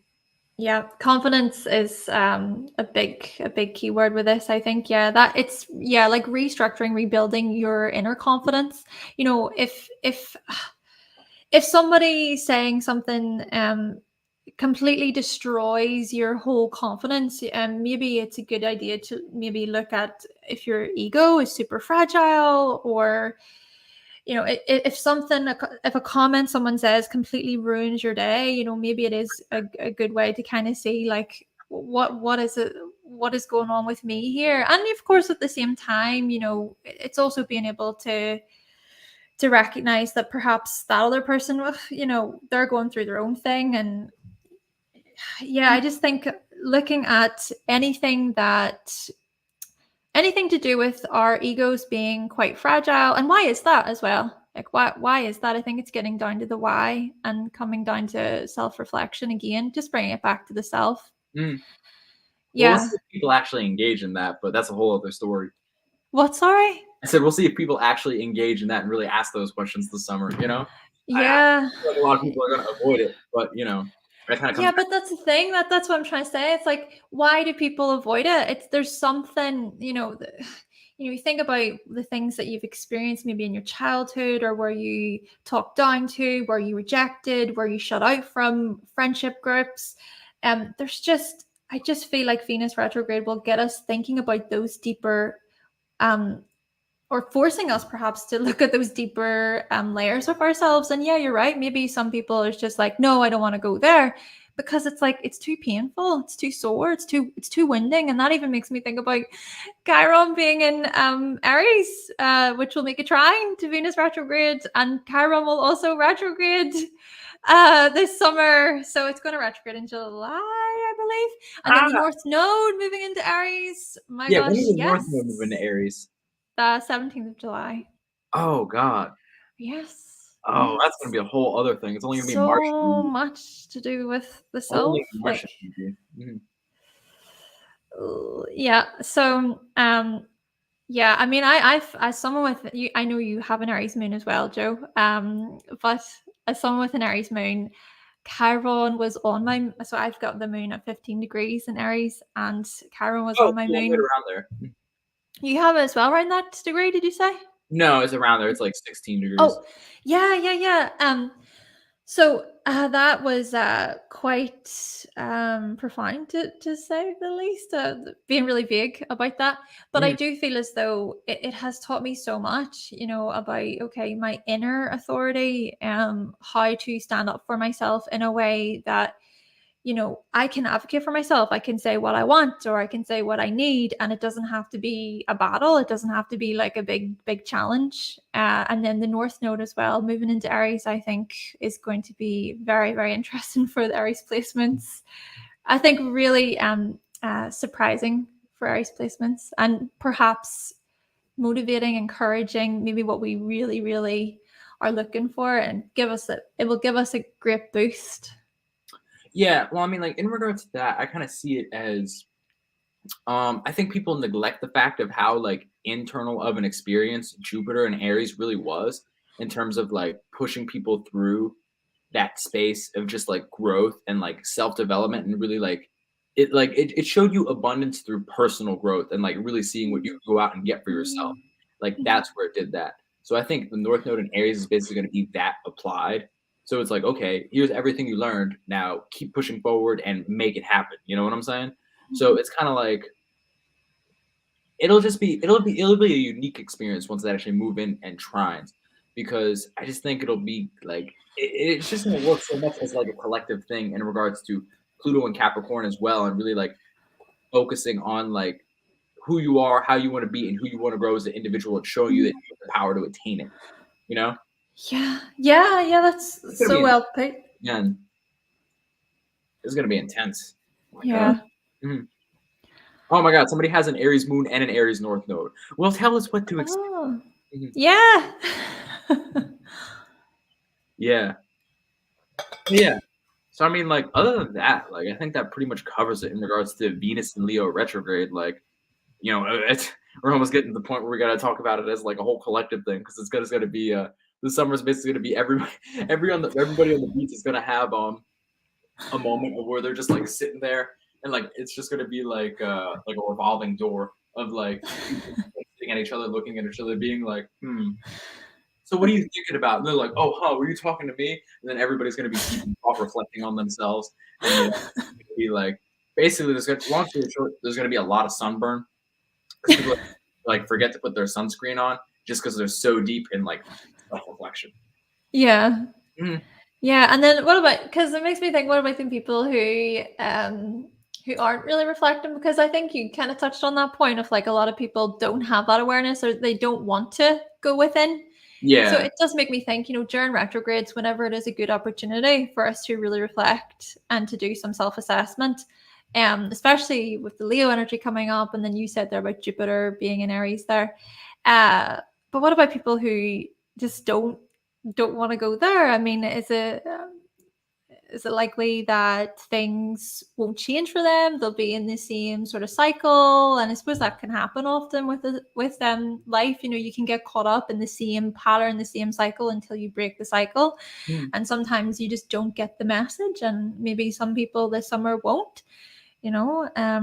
Or maybe they can break certain patterns, break certain cycles, see what isn't working, and hopefully use this time period to really do that self exploration. yeah. I mean, I hope people do, but just like with so many retrogrades like this, think back to like what happened last fall. Like that's when people experienced it last and really were like sitting there like just like, huh, you know what I'm saying? So it's kind of like I don't know. It'll be interesting because like I feel like this one is going to be a much more intense and much more fast moving, and people are just going to have like lots of opportunities to like move forward and be hyper motivated, but at the same time really just like avoid it too, just because all we're going to have is Mars and then North Node and Aries. So people are just going to be pushing forward in kind of like a dramatic way, and Mhm. regardless of if that's with themselves internally, I feel like there's just like a huge opportunity to like basically like chase your tail and just like move forward really really fast and really get nowhere at the end of the day. Mm, And I feel like there's like a big opportunity to like do that, but we'll see. yeah. We will definitely see. Yeah. It's only getting more retrograde as time goes on, so But yeah, do you know what as well? What's sprung to my mind with that is with Venus retrograde, I mean it's in Leo. So I feel like with that Leo energy, it's gonna maybe help a lot of people with their sense of self, with this whole concept of, well, what does it mean to love yourself? What does that really mean? I mean, those terms are thrown out so much, like yeah. love yourself, but what does that fuck mean? Oh, I didn't mean to swear there, by the that's okay. way. I'm I sorry. probably did it once already. But yeah, it's just like, what does it actually mean? I feel like that will be a big part of this retrograde as well, in terms of what does self-love mean. Um and It's exploring. interesting. It's interesting. Yeah, yeah. Yeah, I was joking around with like another astrologer on a live one time where I was just like kind of went on the tangent of talking about like the cheat codes of how to be astrologer, and I was just like, all right, so this is how you do it. If you want to know the cheat code, basically what you need to do is you need to be born as a busty woman and you need to focus on synastry, purely synastry. That's how you do it. And I think in some weird way that's going to be like that's will be very in reference to like the low hanging fruit of Venus and Leo, whether that be through avoiding your own personal issues and self development, diving into that X head first, probably, and then like just really, really, what's the word? Like just taking any chance you can to exert energy and avoid the issue at hand. Yeah. Like, I feel like that's going to be a really, really, really, really, really Yeah. big thing that people don't pay attention to the way they should. And it's just like, and I really want to keep like stressing this point, even though it is mildly repetitive, but just like don't avoid that reflection, because Mm. basically what's going to happen when planets move forward is like, once Pluto goes forward, how are you going to feel once we still have what, 4 retrogrades going on? And then the people that did the self reflection do achieve that next level of self mastery. And by the time the planet goes direct, Pluto is actually happy with you. And then you gain some power and control over the status that you wanted, which could Mm. lead to, confidence in yourself, monetary gain, relationship gain, and just general authority over your life in the collective that you really desired and had the time to handle. But then you said no. So then now you're going to basically have a whole moment when Pluto goes direct of where you're just like, I don't know what to do. I don't know what to Yeah. help me, universe. And then they're just like, we gave you an entire summer where you could have fun, listen to, prime 2016 music, Yeah. and not to bring up the same Rihanna song, but I can't think of any of the songs that came out that at that period in time. But Oh, don't you worry, child. Don't you worry, child. yeah, there's gonna be a but no, I was just gonna make the diamond reference because it's like you couldn't handle the pressure, so you didn't become a diamond. So it's Yeah. try again later. Yeah, oh my gosh, that's so true. Yeah, I love the way you put it. It's so powerful, that message, isn't it? And I'm pretty sure when Pluto does go direct, Mars will be in Scorpio at the time. It'll be in Scorpio. Oh, well, talk about precision like I was saying, you know what I'm saying? Yeah. And I think as well with Venus going direct in September, Juno will be in Leo as well, and it will make a loose conjunction to Venus along the path until Venus does eventually enter Virgo. Yeah, I'm the only pretty thing sure I can that's think the path. of is watch out for babies. Yeah, and that is so true because that's I think that's the discussion. Honestly, I think a lot of people are going to be discussing children. I think a lot of people are going to be discussing the meaning of their relationships, and of course, that doesn't just have to be children related. That could also be, are we moving in together? What are we? That's coming up in my brain right now. It's like, well, what are we? I think that. Oh, I love those questions. I distracted and confused them so well. But yeah. I'm sorry. Yeah, that's like one of my that's like I know a lot of people fear that, but I actually love it when that question pops up because I just say some of the most wild things that will make you forget you even asked that question. But the Oh point my goodness. is like with did you say Venus was going to be conjuncting Juno while it was in retrograde or while it was direct? I think they do make a very very loose conjunction when Venus is retrograde, and then because Juno's entering Leo, you see, on the 15th of August, and so I think it does end up making this loose conjunction to Venus retrograde, but the conjunction is a bit closer when Mhm. Venus is direct from the 3rd of September all the way through to Venus leaving How Leo. many how many like degrees are we talking? Do you know or not off the top of your head? 4 or 5, maybe. I would need to look up the complete the That's details. fairly close to the orb, so we'll call it like that. But yeah, don't get your ex pregnant because like that's like that might be what it is. You might move back in with your ex. You might restart things with your ex. Like don't don't do it. It's really as simple as that. Unless you really want to and you wanted them to come back. But like I don't know about you. I don't want to get into a relationship again with somebody that broke up with me. Why would I want to do that? Or you broke up with them? Mm, Like that's yeah. like are you really gonna get over that and forget that? No. No, you're not. Don't lie about that. And then I also think uh another type of relationship maybe to do with this is for people who are in committed relationships, it may be an opportunity for them to, maybe reflect upon their desires, Mhm, their what they need romantically from their partner. I mhm. think often when it comes to long-term relationships is you can forget to make time for each other. And I think as well that's probably because a lot of people are really busy. We have such busy lives, especially today. Everyone's having to work. Yeah. So yeah, I just think in that way, a lot of people can lose. They can lose a bit of that connection. Then at the same time, relationships can go through cycles. They can go through phases. So I think with Venus retrograde, maybe it's just going to be a part of a cycle. It's going to be a part of a phase throughout the relationship. Maybe where you are questioning, okay, well, you know what, I haven't really connected with you in so long, or would you maybe like to revisit the place that we used to go for food or ice cream? Mm. It was interesting because I was speaking with Jasmina. She's a lovely astrologer about the Venus retrograde in Leo, and we were bouncing these types of ideas off each other, which was really cool. She's also a Gemini. Oh, cool. So yeah, I feel like similar to what was being said there. These kind of thoughts are coming up today. No, for So sure. that's a possibility, perhaps for many people. If you are in a committed relationship, just yeah, perhaps it's that you and your significant other, or whoever you're with, it will just be a moment in time where there's just more conversation or surrounding the joy you experience, the activities you do together, the time you share with each other. And then the interesting thing about this as well is Mercury will enter Leo on the 11th of August. And I'm pretty sure it will make a conjunction to Venus retrograde as well throughout the summer. So communication, conversation to do with children and love. Yeah, there's just gonna be So a whole lot of that.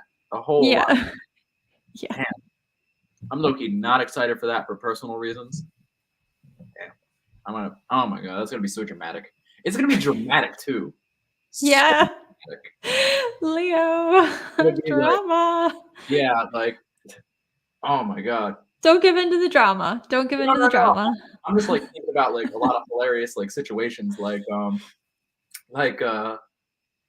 ooh, like I'm just trying to think about like how many millions of people are gonna attempt the whole "I love you" gambit, and who's gonna say it back and who's not, because that's gonna happen, and it's gonna just be like literally oh, to talk about all the dramatic things that are going on the beach. Not only are people gonna get sunburned, but people are probably gonna get sunburned, and like there's gonna be a mark of their hands going like this because they're gonna be covering themselves, going ooh, a whole lot of that. So if you see somebody with like a mustache, like tan line, they were talking shit.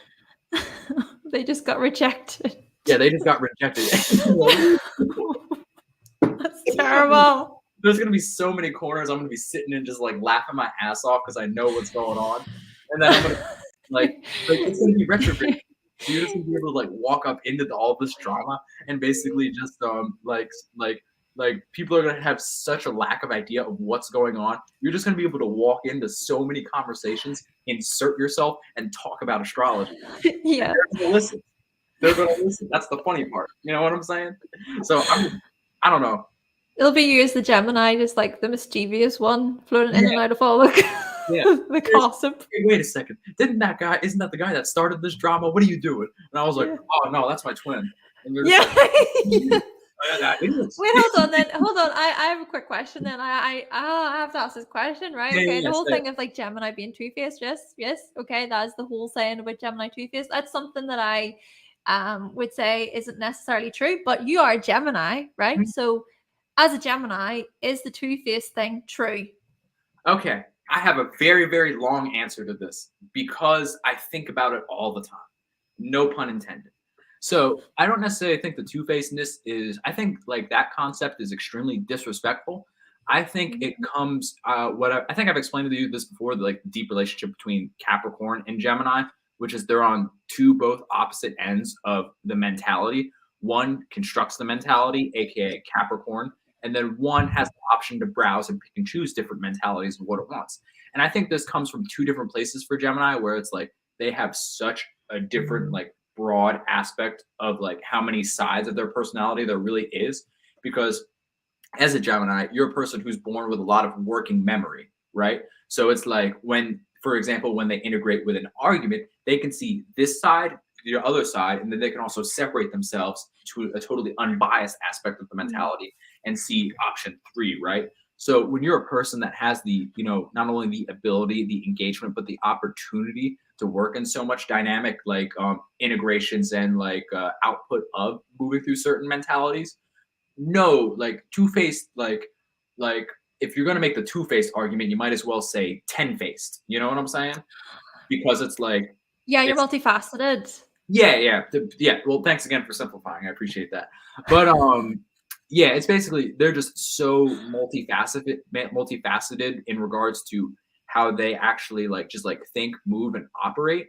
That like I don't think people give them enough credit for like how capable they really are. You know, Mhm. because it's just like someone with like true like Gemini aspects. Like me, I have it with a lot of Mars, so it's like I have like the Gemini-ness on steroids of where not only can I do it really fast, but I also will change and adapt like myself as an individual to fit whatever my focus is. So it's Mhm. like you really got to look at like the sun, moon, and ascendant when you're integrating with the Gemini energy. But yeah, to make a long story short, no, two faced is disrespectful. We're too multifaceted for that. Yeah. Yeah, That just sprung like a big series idea in my brain there. yeah, yeah. Talk about it. Oh, talk about it. Yeah, This yeah, what's sprung into my mind is like putting it out there. What sprung into my mind is so as a way to maybe explore different sun signs or Mercury signs or whatever, to talk with astrologers about it, to maybe get to like, maybe like a Capricorn astrologer and a Cancerian astrologer, and to really dive deep together and to explore those two archetypes, because they're both going to be able to speak from their own experiences, because you've oh, just like shared. so you're talking about like leveraging the oppositions as like the mirror. Well, yeah, you could look at it like that, or you could do whatever pattern. You could do Yeah. like Aquarius, Gemini, like I'm an Aquarius, you're a Gemini, or like Aries and Leo. I just think that that would be a really cool thing to do, because as an astrologer, you would have that deeper understanding about what each of the archetypes are, and then also you are that person. Do you know what I mean? Like you show that energy, like your sun is that. Do you know what I mean? So you'd be able to explore it a lot more. That'd be fun. That'd be fun series. No, it would be super cool. Like, I actually do a live with another guy on TikTok who's actually a Sagittarius. So it's like we like balance each other out because like he'll just be going on a rant and I'll be like, "Hey, yo, shut the fuck up, stop sagging." And then because like he'll just go on a rant that like either A, he's like repeating what he already said, which I hate, or B, he's just like getting too off topic. And it's just like if I'm telling you you're getting off topic, how off topic are you getting? And it's like it's no disrespect to this guy, but it's just like I feel like we balance each other out great in that aspect of where it's Yeah. bro, we came here with a purpose. What are you doing? Yeah. Yeah. And then it's also like you have that shadow aspect, you have the shadow sides of each other. You Yeah. have parts of each other. Yeah. Yeah. Love it. Oh, wait. Oh, shouts out to the chat. They're jumping right now. Yes, exactly. That Aries moon. I will roast you at any point in time for no reason. And you will not even feel bad about it because my Gemini-ness will distract you from how lighthearted it actually was. Yeah, no, and that touches back on the to the like that's kind of like the same mechanism that I use to like distract people from the what are we conversation to buy myself another Yes, bring it back. to buy Hmm. myself another couple months of getting all the benefits of a relationship with zero responsibility. Do you not think that's kind of deceptive though? Just to challenge you a wee bit. Oh no. Well, see, you got to remember I'm a Scorpio That's ascendant here. I totally admit to my wrongdoing and deceptiveness. But why would you continue to do it if you knew that it's wrong? Well, see, the specific degree of my Scorpio ascendant. Well, this is where we can get all philosophical and be like, in the frame of right and wrong. You know? But to answer that specifically is I am a 21-degree Scorpio ascendant, which angles the fixed star known as Unukalauhai, and that star is the heart of the Serpent's constellation. So what that basically means, at least in my personal experience, is I grew up doing a bountiful amount of immoral things to learn the karmic aspect of it and to gain a heart, which is basically it's like you know how like they have the stories of like hackers turning good to like protect people from like bad hackers. I've never heard of that story before. Oh, so it's like you know how they have like black hat hackers and white hat hackers. So there's like the black hat hackers are the ones that'll be like, I'm gonna steal your information for XYZ reason and put it on the dark web. Whereas the white hat hackers are the ones that are working on the opposite ends of usually for various tech companies in like cybersecurity, where it's like, I know what these dickheads are doing. We're gonna stop them.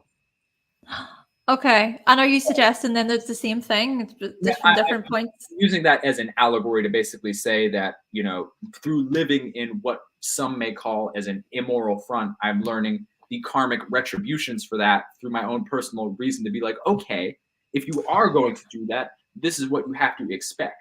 So Uh, yeah, so it's like that's basically the energy of that specific thing. So it's basically long story short, yeah, grew up like observing manipulation potentially firsthand, and then now I'm learning that that's bad, and now I can protect people from other things when I see that going on, and that's kind of like Okay, so it's like analyzing the consequences of your actions is sort of like you're already going to know what the consequence is going to be, so that's enough for you to know whether to do it or not. that's an aspect of it, but yes, Okay. that's like the lesson from that star because it's like you're the heart of the serpent. So it's like you're gonna start doing snake-like things, but then you're gonna feel bad about it and be like, Yeah. Okay. Yeah. Interesting. Okay. yeah, so I mean, like, long story short, that's why the retrogrades are going to tingle that old part of myself, especially when all this relationship drama's going on, and I'm going to have too much goddamn fun just messing with people. Mm-hmm. But anyways, aside from that, I think we've covered Penis. independence because it's so much fun to talk about. But yeah, that's also probably because I have my moon in my 5th house, so it's like I have like a very like Leo way of going about my Yeah. It's just like that stuff just I don't know what to say other than it just ruffles my feathers. Yeah. And the Aries part of it is just like, let's just move through this quickly or like not get too attached or something. Yeah. Well, see the way like the Gemini sextile works is just like I'm just like how can I just mess with you? Yeah. You know, it's just too much fun. But anyways, long story short, learn the karma from that.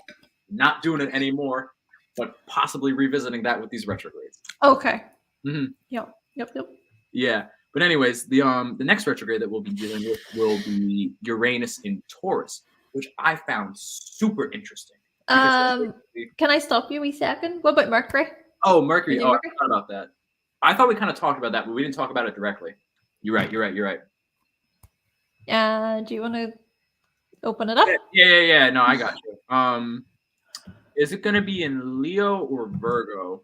So it's going to be in Virgo. So it's all the way in Virgo, the Mercury retrograde. Yeah, and it goes retrograde on the 23rd, which is the day that Virgo. That's Virgo season, beginning of Virgo season as well. Yeah. Oh well, ew. Yeah. That's gonna be that's a whole web in itself. I just thought something else went direct on the 22nd of August. Oh. I guess I was mistaken. I was thinking of Venus again. But yeah. Anyways, Leah, talking about that. So, that's interesting because I've recently been made aware, like another astrologer. I've been learning a lot recently, of like how the aspects and angles influence the transits of certain signs. So it's like, for example, Jupiter went into Taurus with a lot of hard aspects. It went into Taurus with a T-square, right? So with like the knowledge of that making, the whole experience kind of like harsh and a little like just like painful, but basically the abundance will be rewarded for people who are stubbornly consistent throughout everything. Is and that also man, sorry, I have an insight about North Node. But basically that's like pretty interesting because the sun will basically be going into Virgo, shining on the retrograde aspect of its favorite planet. You know what I'm saying? So it's like, I don't know. It's gonna be like Virgo season is gonna be weird because it's basically just gonna stress Virgos out in a sense because things aren't gonna be going as planned, like as possible. Because it's like Mercury's retrograde in Virgo, the sun's in Virgo, and it'll basically be shining on those imperfections. So it's like all of that like Virgo energy of like it'll just be stressing people out because it'll be super like just like get your ass in gear because there's so many things going wrong. And it'll be like, I don't know, I just really see it as like a stress test. Like a very, very, very, very powerful stress test where it's like you won't be able to hide from your imperfections or your lack of understanding in regards to things, And I think a lot of people that like in the tech industry will be dealing with this a lot because it's like, all of those like mechanical and like all those material things are from the planet Mercury. which is what kind of like rules over all that stuff, which is what makes technology on the fritz anyway. So that's also, I mean, that also kind of brings up that kind of brings up a point, because I forget which alignments they are, but there's also the same alignments as what was called the Carrington event, which is a lot of like solar flares that happened way back in, I think, like the late 1800s, where it's like people could see like the aurora borealis all the way down and like by the equator almost. So I think that'll be an interesting time, especially in regards to having like a super Mercury retrograde on steroids in one of its favorite signs with the sun shining on it, kind of like showing people how like all the technology we use is kind of on the fritz. So yeah, I mean, like, I'm not a well studied enough on that theory, but that is kind of what popped into my head of like a high potential for like, technology being on the fritz. I know that was a long rant, but I just, no, it's good. It's good to I take it in and I process it. You were saying there, just following on from the point of Virgos maybe finding it challenging to, I can't remember exactly word for word, but finding it hard to keep up or organize things, etc. Well, their imperfections are going to be on display. Basically. Their what? Sorry. Their imperfections are going to be on display, for lack of the first house. But I do think, especially with Saturn retrograde opposing Mercury retrograde, I do see that happening where it can maybe feel like it's difficult to keep things level, to keep things steady and consistent. And of course, Virgos do like to have some type of routine, consistency, stability. Yes, they can adapt really well to new circumstances, to new environments, but there can be, like, I feel like you were kind of touching on this, there can be the freak out, there can be the stress, the worry.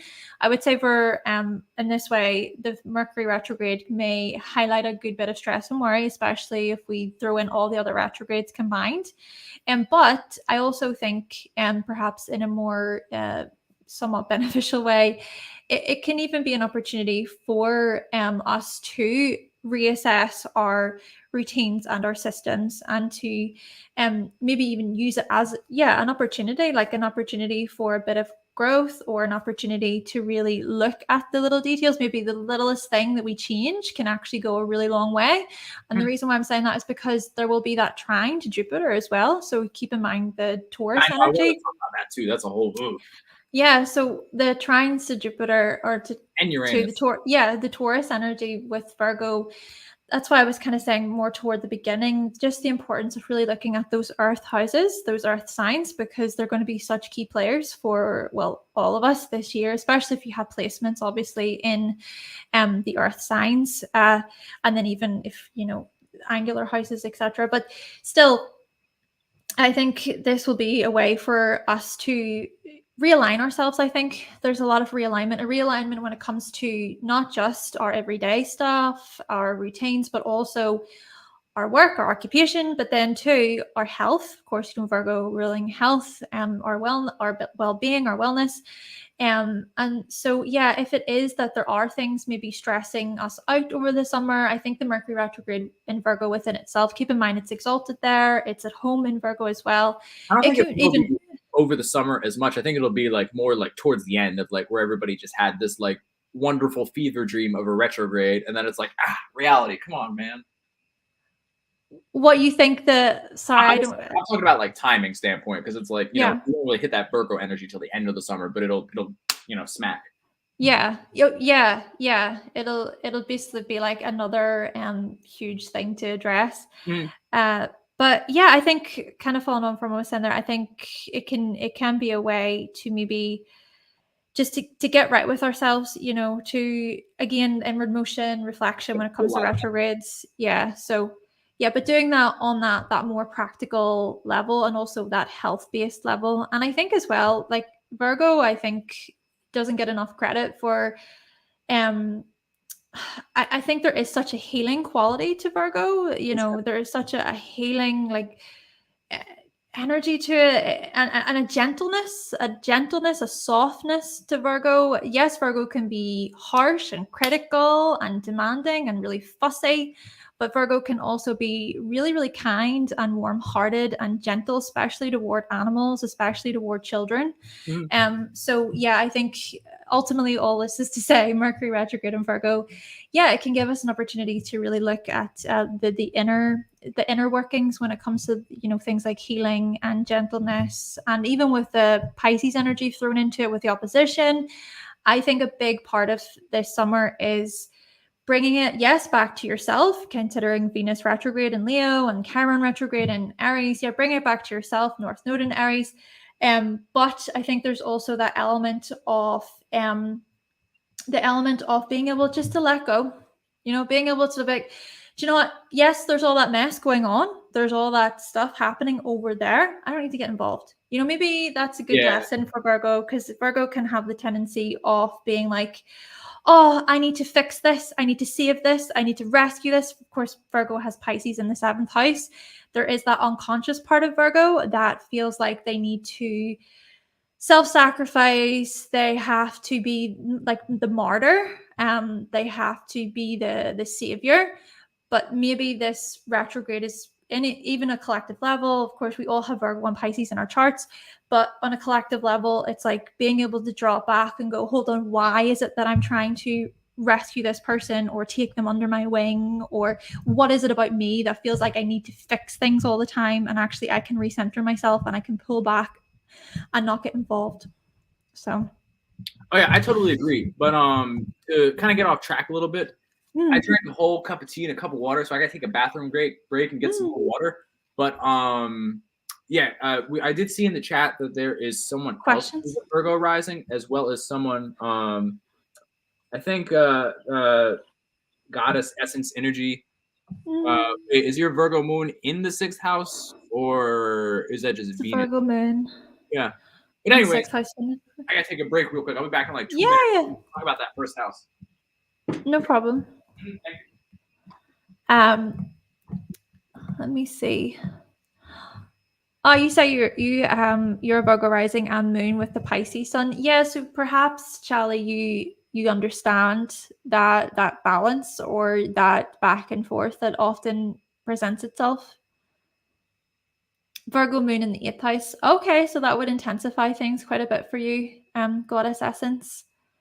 And also the 6th house Venus, I think, can be really beneficial in terms of you may genuinely enjoy your work or enjoy all those little mundane tasks. It's just interesting when I think about Virgo, because it's often labeled as quite a boring sign. Oh, so mundane and all those little tasks, like whatever. But really, those things matter. And I, as someone who has Virgo rising and Jupiter and Virgo, I really enjoy my routines. I enjoy making my morning coffee. I enjoy the little habits that I have going on. And I really enjoy the work that I do. So yeah, I think just simplicity is a big part of Virgo. Just enjoying the little things in life, I think, is a big part of it. So for you, yeah, with Venus in the 6th house, you may just enjoy the little things in life. You may enjoy just all the practical day-to-day stuff, which is great. And Jason, tea time. I know it's tea time. It's tea time for Joe. It's not really tea time. I'm back. Oh, Joe's back. Yeah. Small, sweet, caring times, that is the most reward. Yes, exactly. Yeah, but what the point I had to, Virgo being good, which Virgo's no offense, but Virgo's like my least favorite sign, just because it's my North Node in this lifetime, which I really would have rather had Pisces, because then the universe just takes care of you. You really gotta do much. And I love luck and superpowers in the universe taking care of me, because I have to deal with this Virgo energy as my North Node. But but point being is what people don't know about Virgo is that the reason why Virgo is represented as let me move back. Why Virgo is represented as the Virgin is because it's showing the full esoteric view of what it means to be immaculate, what it means to experience immaculate conception, which is the ability to create something with no external help whatsoever. So of course you're stressed out. Of course you're super judgy. You're the one that's like, forming something completely within like of yourself. You know what I'm saying? Mm. So it's it's it's like that like sweet nature that it wants and that like you're talking about is coming from the place that the of why it's so like stressed out and so like judgy, because it really does care more than almost anyone. It's just, you know, it always feels like it's the only one out here doing something, so it's like, you know. Yeah, but I think as well that a lot of Virgos run into the issue of not asking for help because they think they're going to do a better job, and a lot of the times they can do a better job. Mhm. But I think maybe something to for Virgo to learn as well is being able to accept help. Being able to see that other people can add to the quality of something as well, and they have their own role to play. And I think that can even help Virgo mellow out a little bit more, being like, "Hey, you know what? This task is for you. You got this." You know? Mhm. Yeah, you got it. Yeah. Yeah. So Mercury retrograde in Virgo. Maybe these themes will come up. Just Yeah, basically the message for that is don't stress out more than you have to. I'm totally gonna put that yeah. when I do the when I do like the timestamps. I'm just gonna put like the funniest quotes for him. People are gonna be like, "What? Why does he say that?" You're like, "Good, dang." Oh, Apparently, people are. It's funny how when we talk about the mercurial signs, it gets people talking. we all need helpers. Yeah, we Yeah, do. we all You need know. little helpers that are cute little puppies that wear booties, and then they have like those like shoulder strap kind of like collar vest things that are sort of like backpacks, and they carry little waters and snacks for them as well as you. That's the type of helper you need. You need someone with snacks. Oh my gosh. They're laughing in the comments. Yeah, you know, it's what you gotta do. Do you know what's funny though? Like my I don't know if you get this, but because I would say like, I have a Virgo rising, right? And Right. then I have my Aries moon. So my Aries moon is in the eighth house. So obviously it's hidden. So that you can imagine just the difference, I feel. And it's not like I know you have the sun in the eighth house and everything, And but like the moon, obviously, the moon is so private and it's just so inner. Um, so I feel like a lot of the times in my life, I feel like when my Aries moon comes out, to me, it mm, seems really aggressive. It seems like really loud and like too much. And like earlier on, whenever I accidentally said the F word because I was going on a bit of like a tangent, a bit of a rant, right? My Aries moon, I feel like was coming out, right? It was coming out, and then I said that word, and then my Virgo energy instantly goes, "Oh no, I shouldn't have said that." Like that has been a huge battle for me all my life. It's like, oh no, I need to be proper. I need to be punctual. I need to do it right. I need to do it correct. There's just a lot of shoulds when it comes to Virgo energy, and a lot of having to like live up to our own expectations or even the expectations of others. mm, So I'm trying to like learn how to embrace other parts of me. If you think about the birth chart, that represents like the birth chart is the whole picture. It's right. not just like, oh, I'm a Virgo rising and I do this. You have to take it all into consideration. So I'm really learning a lot about how to have a healthy sense of like, okay, go on that rant, say it, Yeah. just be vocal about like an annoyance or if someone pissed Let you them know off. how you feel. Yeah, yeah, exactly. Yeah, Oh, no, when you astrology can said Aries moon in the eighth house, I wanted to make so many jokes about like the second that camera goes off, you're screaming at somebody. be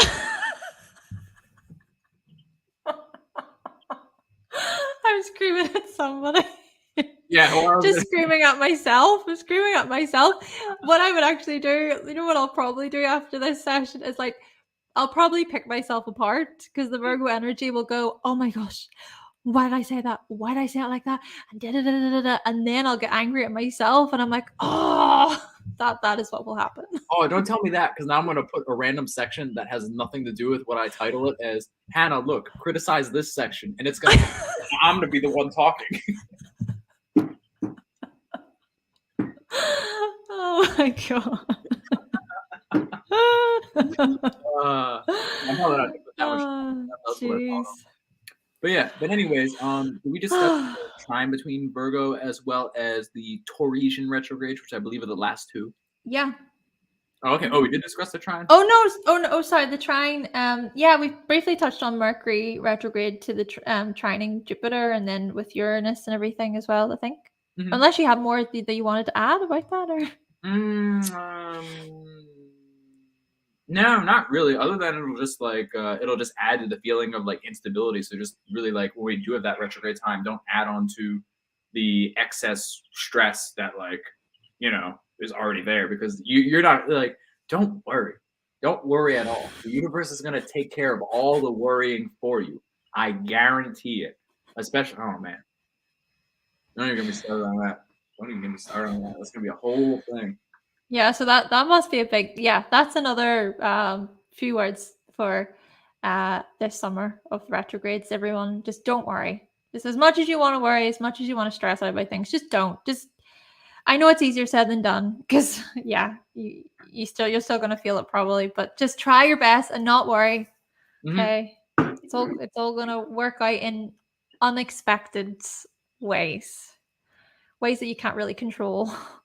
Well, I mean, yeah, I mean that speaks to the trine with like Uranus and Taurus to begin with, because it's just like literally people are gonna be stressing out trying to do something new, and then they're gonna realize sticking and being stubborn to the old plan that they had was like what they should have been doing the whole time, you know? Mm. So that'll be pretty much be it. But yeah, in terms of like Uranus going retrograde in itself, it's going retrograde in now I guess the first one is Uranus, which will be Uranus retrograde in Taurus at 23 degrees. And to talk about what that means in terms of degrees, I have no Mhm. idea. I forgot to look it up. But what it will do, Uh, the degrees. Sorry, I've got it here. 23 degrees to 19 degrees. yeah, no, I just I know that much. I just don't know like the meaning behind it. Like I could talk about Oh, sorry. yeah, Okay, okay, okay.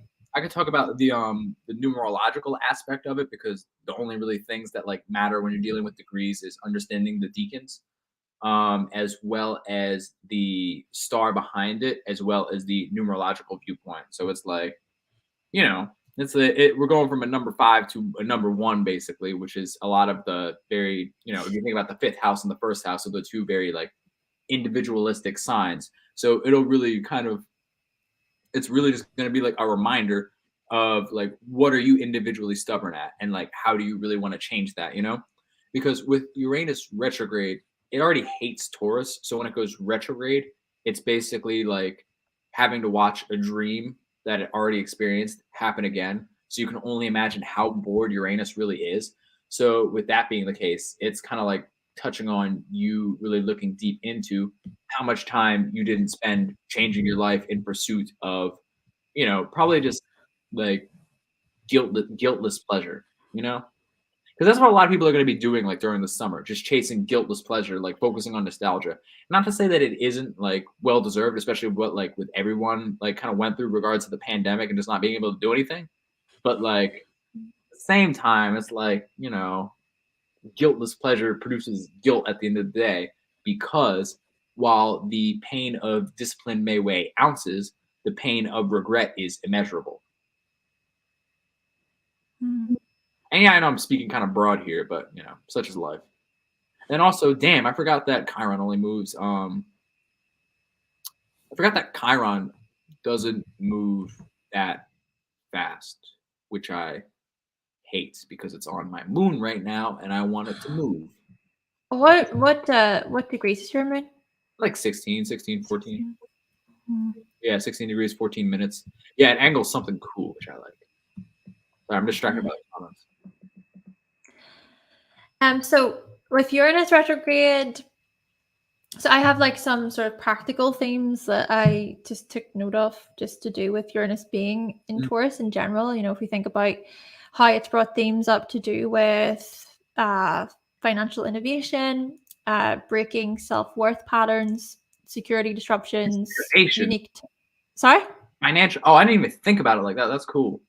Yeah, financial innovation. Yeah, and expressing our unique talents, our unique gifts. And then I think this is something that's quite interesting because you just said there about guiltless pleasure. And I feel as though Uranus in Taurus has been looking at detaching from greed, detaching from possessiveness or gluttony or self-indulgence. That sounds So I interesting. think it's interesting to think about Jupiter, of course, being in Taurus, because that can, of course, amplify these themes, to do with like, oh, I want to have more, I want to obtain more. But the Uranus part of it is also looking at more of that detached feel, or being able to come up with those questions, questioning ourselves, like, well, okay, well, like, what are your intentions to do with the things that you really want here? Have you really thought this through? Mhm. Be an observer. But in general, yeah, with Uranus retrograde as well, maybe it will get us revisiting these types of ideas. And perhaps even questioning, what is the stability of our choices? What is the stability of our financial habits? How we spend our money, how we Mhm. save. And I think especially with Pluto being retrograde as well in Capricorn, due to all the collective stuff that's happening, with financial crisis and the markets, and then you were Yeah. saying about the housing The situation. markets, Yeah, markups, and the markdowns, and the markup. yeah. So basically Uranus and Taurus, I think it's highlighting then your personal part of it in a way, because Taurus is more about your personal self-worth and value, etc. But then still with Uranus being a generational planet, I think just overall collectively looking at, okay, well, what can we revisit then? What can we revisit when it comes to our personal gains and how we spend and how we earn, and just planning for the future a bit? And Jupiter also then being in Taurus is looking at that slow and steady build, that slow and steady growth, and then planning for the future in that more consistent way. And I think that is a big, because you were saying there, it's making me think it is a big theme, to refrain from all that chaos, that mess, and to refrain from anything that's too like coming from a place of feeling stuck or filling a void, right? That's what's coming to my mind. It's like, oh, I want all that stuff, because underneath the surface you're filling a void. You're trying to reach something that you don't have, because it's like you're trying to fill something within yourself but actually can't be achieved externally, if that makes sense. Yeah, I feel like Jupiter and Uranus retrograde will highlight these themes quite strongly. And then also another point that I want to make with this is, what I find interesting about Jupiter first entering Taurus, of course, is we know there was the grand fixed cross, we know there were T-squares, etc. But of course, with the North Node being in Taurus as well, and with the North Node being in Taurus, that has actually been making a square to Pluto retrograde in Capricorn too. Yes, okay, sure, it's not by sign, but when you look at the degrees, that the square, I think, is quite close in that way. So I would say that this really has been a big time period of things just not going according to plan for a lot of people. I feel like a lot of people are losing Yeah, a their whole lot of patience. that. Yeah, just so much, like, when's it going to move? When's it going to change?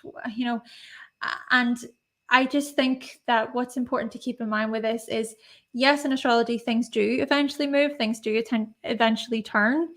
But maybe at the same time with the retrogrades, it's an opportunity to revisit your strategies, revisit your foundations, revisit your structures. Maybe going back to the Virgo energy with Mercury retrograde in Virgo, maybe there's something small. There's something small that maybe you haven't thought of yet that can be changed. And going back to the trine to Jupiter, that small change that you try out can go a long way. It can make huge, huge differences in your life. So, It yeah. can tip the scales.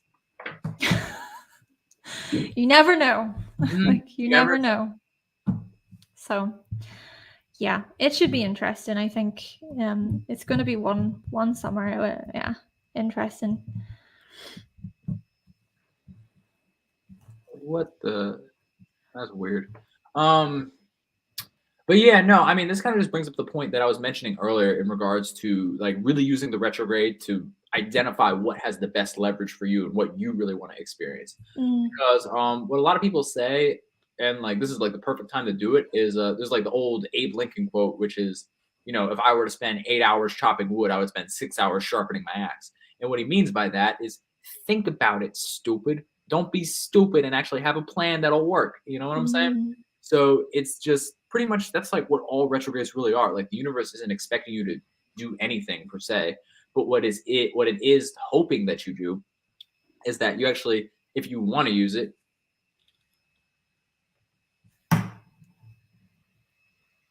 I'm sorry, this comment's just fucking weird. But yeah. But point being is like really just like take the time to think about what you're doing. That's what all the retrogrades are about. And I think we pretty Mm. much covered it with Uranus retrograde, which is just, like financial instability, being unsure about your plans, and Mhm. like really, really and like one thing I want to like clarify with that is being unsure about your plans or your plans, like really being unstable in terms of what you really want to work on. That's not always the baddest thing because like Mm. a lot of people think about it as like, oh, it worked out horribly. But what if like Mm. out of nowhere after working horribly for so long, it worked out way better than you could ever imagine? Like Yeah. that happens too. Change is like, that's why you got to move away from the frame of like good versus bad. Because it's just like you could have the most amazing thing happen out of nowhere and instantaneously change your life, which does happen. It really does. That's how I started doing this. Magical things falling out of the sky that says you don't have to do anything except astrology. And I said, for real, I'm going to take that opportunity. And Mm. here I am. A lot of crap has happened along the way, but it doesn't mean that it can't flip back and basically be like, yay, magic falls from the sky. Because that's what Uranus does. Like Uranus really, like it does move slow. However, it really can change your life much more than you can possibly imagine. And like people don't really like recognize that, which I think is interesting. Like people always think that change is bad, but it's not like it's not necessarily bad. It's just change that can't be stifled, if that makes any sense. Like it's going Yeah. to happen. Pluto will give you time. Uranus will not. Well, I mean, it might now with it being in Taurus, but that's another. Yeah. And yeah, it's so true because I do also think of Uranus as it can improve your life. It can, if you think about even connected to Aquarius, Aquarius is about, betterment Mhm. for all, perhaps more so, but still improvement, betterment. So Uranus there in Taurus, that's so true. And it makes me think of there was this funny video that I watched, and it was to do with like how manifestation works in a Mhm. way. And so basically, the whole part of it was so the girl was being offered car keys and she was asking for a house, right? So she's like, I want a house, I want a house. And the guide, right, or source, right, was offering her car keys. And she's like, no, I don't want car keys. I want a house. Like, you're not listening to me. He goes, no, but take the car keys. And then the girl goes, no, I don't want to, screw this. I'm going to go buy a house, or I'm going to go get a house myself. I'm done with you, kind of thing. But then the source said, well, actually, the keys would have gotten you a car, and then that car would have set you up, with a date, and then the person that you're on a date with, you and them are going to get a house together in the future, and that just kind of shows how unexpectedly things actually do work, and how often it's the things that we don't see that can be working in our favor. And I think that's such a Uranus thing, like you were saying so well. It's like things can turn around in a flash, in a heartbeat for you with Uranus energy. So yeah, I think you hit the nail on the head there with that comment, Joe. Mhm. Yeah, it's interesting because like has Uranus conjuncted Jupiter yet? Has Uranus what, sorry? Conjuncted Jupiter yet? No, I think that's going to be sometime next year. I forget the date, but there will be a conjunction between Uranus and Jupiter. Yeah, toward, I think it's like toward like April May time, because Jupiter will move into Gemini in May 2024. Yeah, Oh, that'll probably be for like a week then, because like the Jupiter orb is just so huge, but that direct conjunction is going to be crazy. So yeah, I probably expect some lives to change then. That'll be fun. yeah, Something. yeah. Yeah, definitely something to think about. Yeah, because yeah, that could actually be quite literally what you're touching on. A turn of events, and Mm, things could turn in your favor because of the Jupiter energy. Of course, I haven't looked at the aspects, what's going on around that time exactly. Are probably. there? many squares. I don't know. But then I suppose, you know what, as well, like you were sort of touching on, I think even when it comes to squares and crosses and these harder aspects, through challenge, you learn so much. Mm, Do you know what? I'm actually really freaking grateful for the past few months. Like things have been really difficult, and I know I'm sure things have been difficult for a lot of people, but drawing from my own experience, things have been challenging and difficult. But in a way, like I'm glad that things have been the way they have been, because I've been able to learn so much about my old ways of doing things and what I can change and what I can improve upon and what I took for granted, etc. And then the funny thing about it too, what I find really fascinating is like you how do I explain this? You could be along a certain path, right? And you may get to the end of that path and you may think, oh, well, that didn't work out.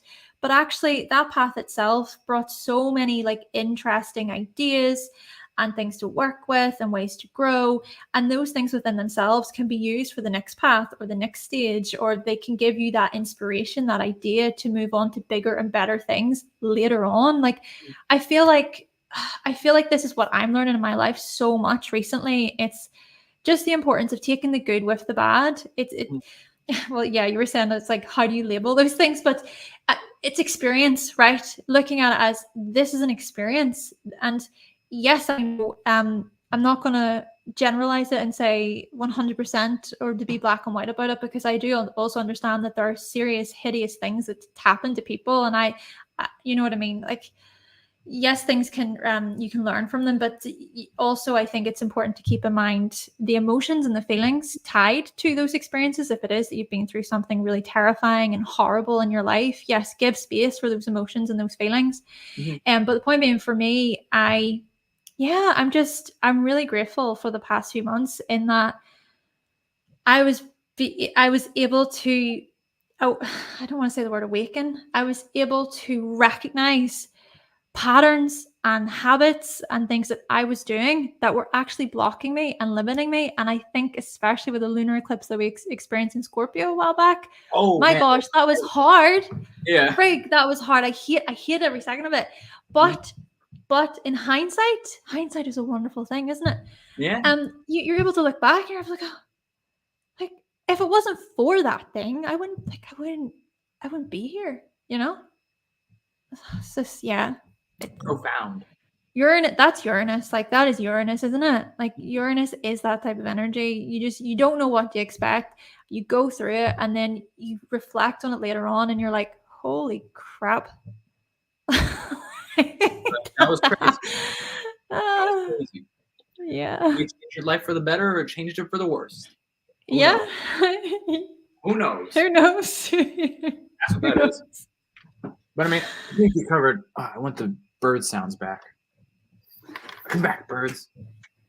Yeah, but I mean, like, I think that pretty much covers it in terms of Uranus. So I guess Yeah. the final planet, Jupiter. Jupiter. Mm. Jupiter. Yeah, so Jupiter is retrograding at 15 degrees of Taurus all the way to 5 degrees of Taurus on the dates of September 4th through damn through damn near New Year's. Yeah.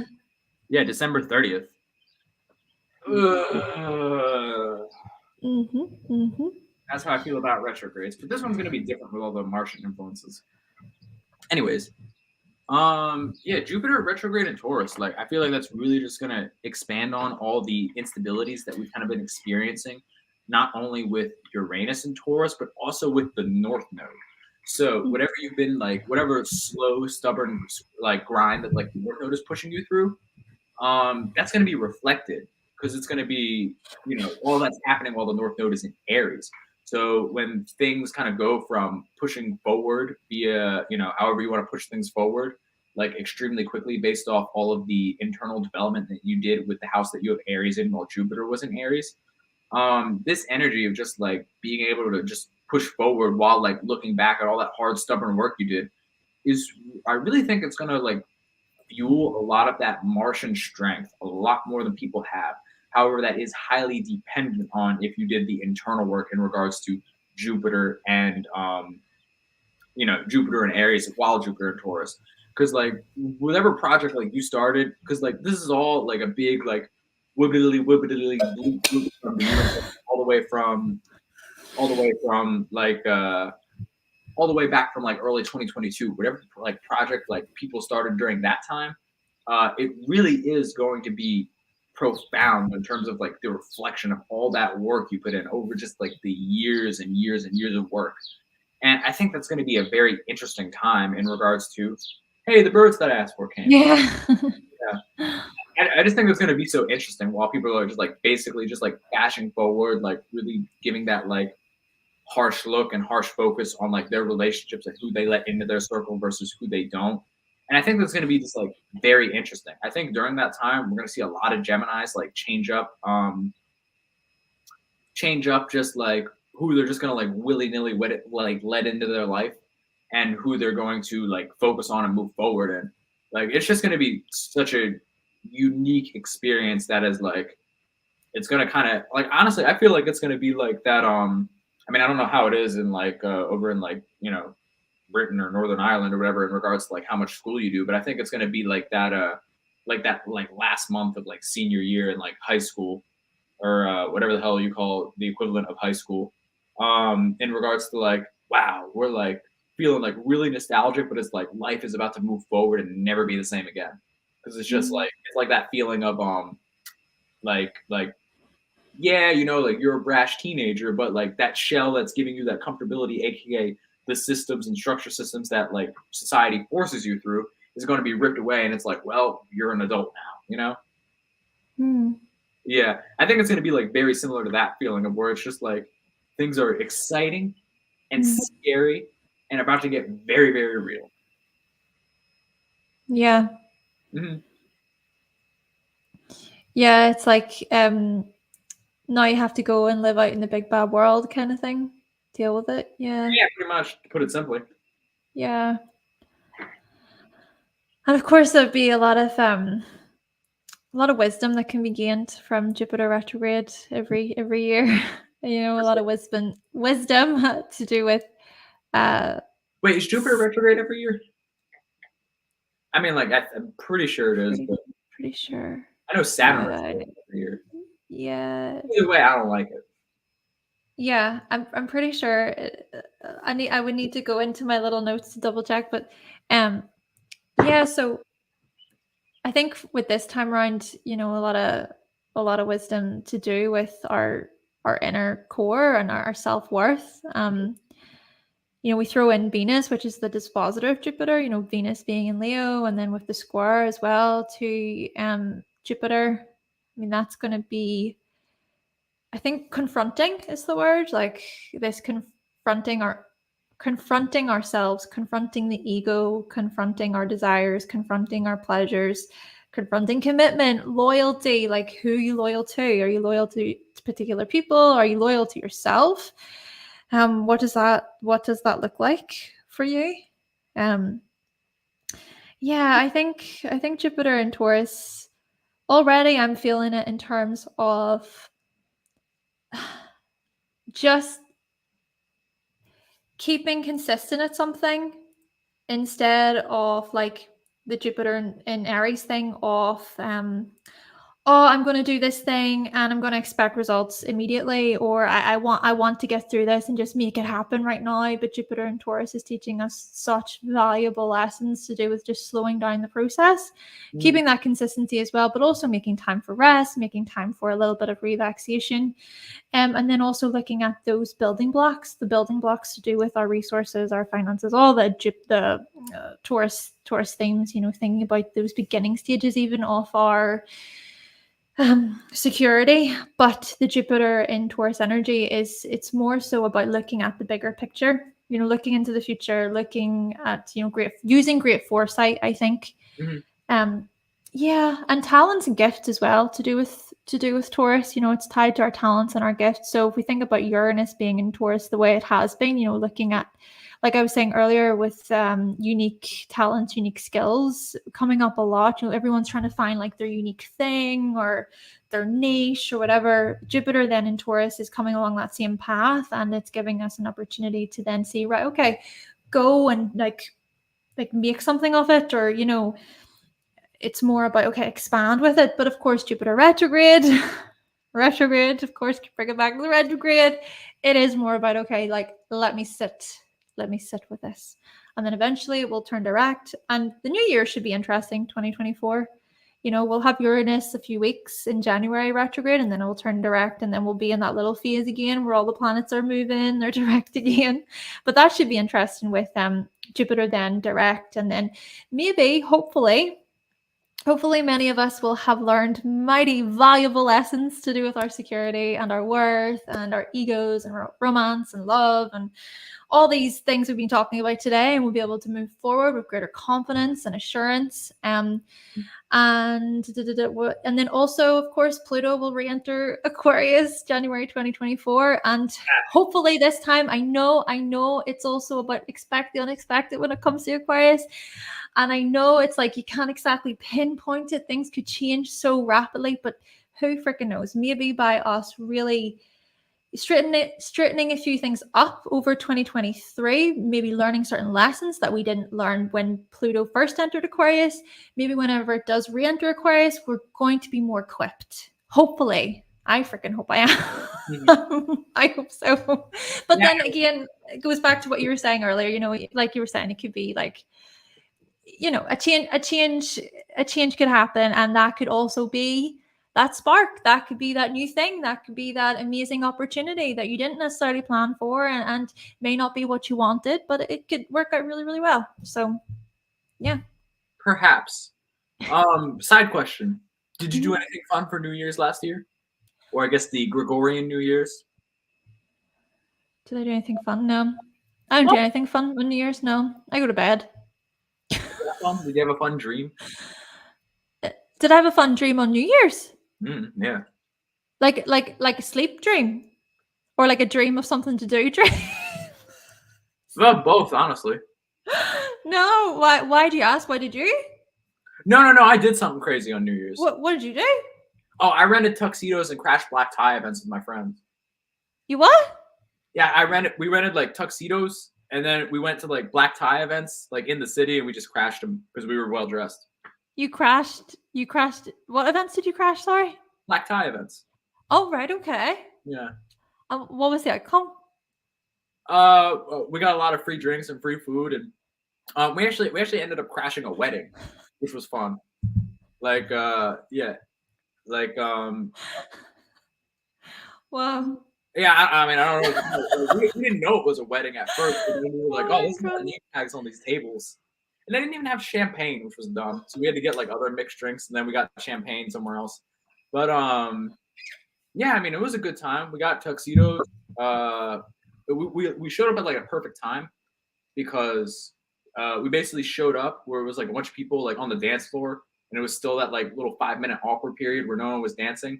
So I walked up and I took my date because we got dates to sell the story, and then yeah, you gotta have a date to sell the story. Oh, did you? So how you hired a date? You paid them? No, I didn't pay a date. I just got a date. Oh, sorry. I wasn't sure you were hiring people to go. I don't know the details. Yeah.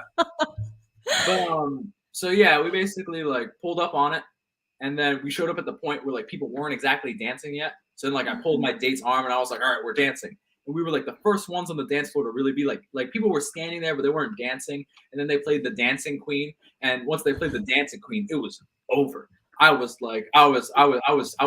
goal at that point, once I figured out it was a wedding, was to dance with the grooms, or the groom or the wife's, whatever the matriarch of one of the families was. And I was like, okay, this is a lady wearing an emerald dress with a large amount of jewels. I need to dance with her. And I did. And then people were like, and that's when people started realizing that they had no idea who I was. Cause like, I was really making a scene. Like I'm like, no joke. I am in this wedding video because I was the first one dancing. And, obviously the photographer's like, got to capture the most interesting thing. And like, where we realized we messed up was like when the wedding photographer was like right on us. Oh my goodness. Did you get thrown out?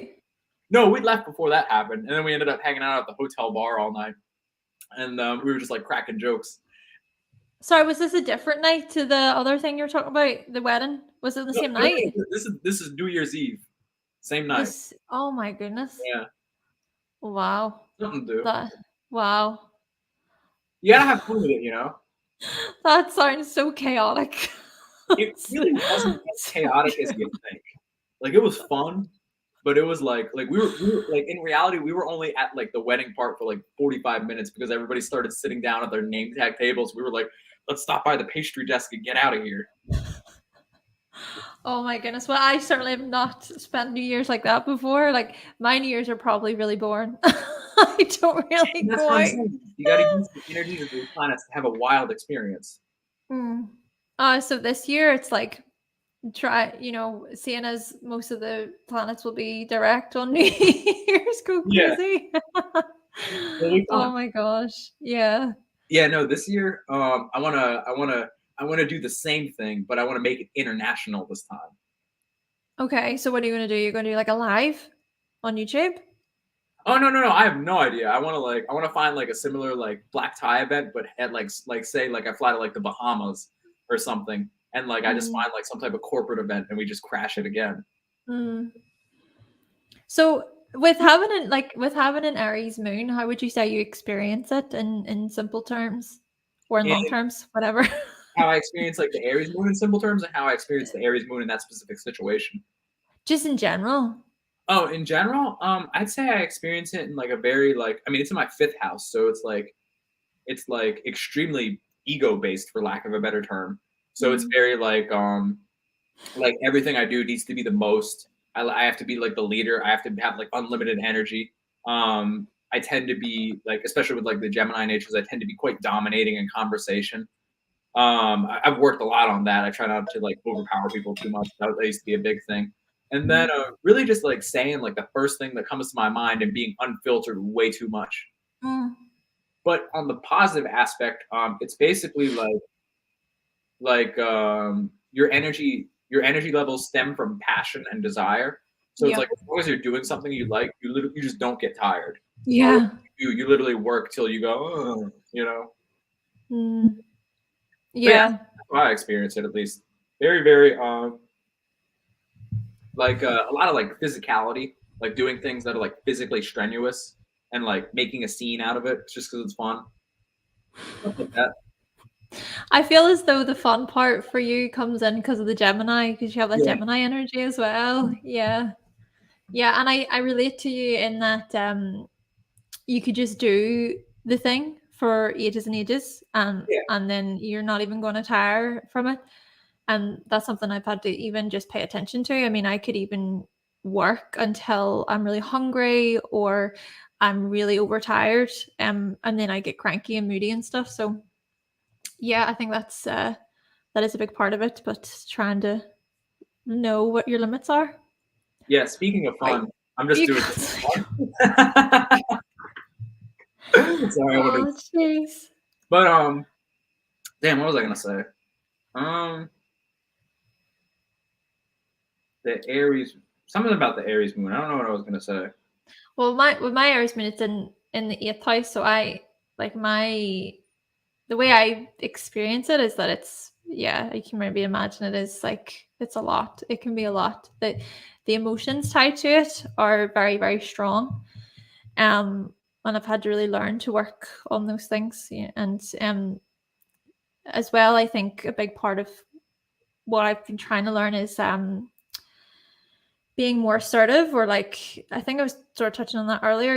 It's integrating the parts of myself that are assertive, or the parts of myself that can say this is what I want. And because of the seventh house Pisces energy, that can highlight how I could be quite like submissive, or kind of go with the flow, or take responsibility for other people's like emotions and feelings and stuff. But my moon in Aries is in the eighth house is teaching me to integrate the parts of myself that can separate and see myself as a self. Yeah.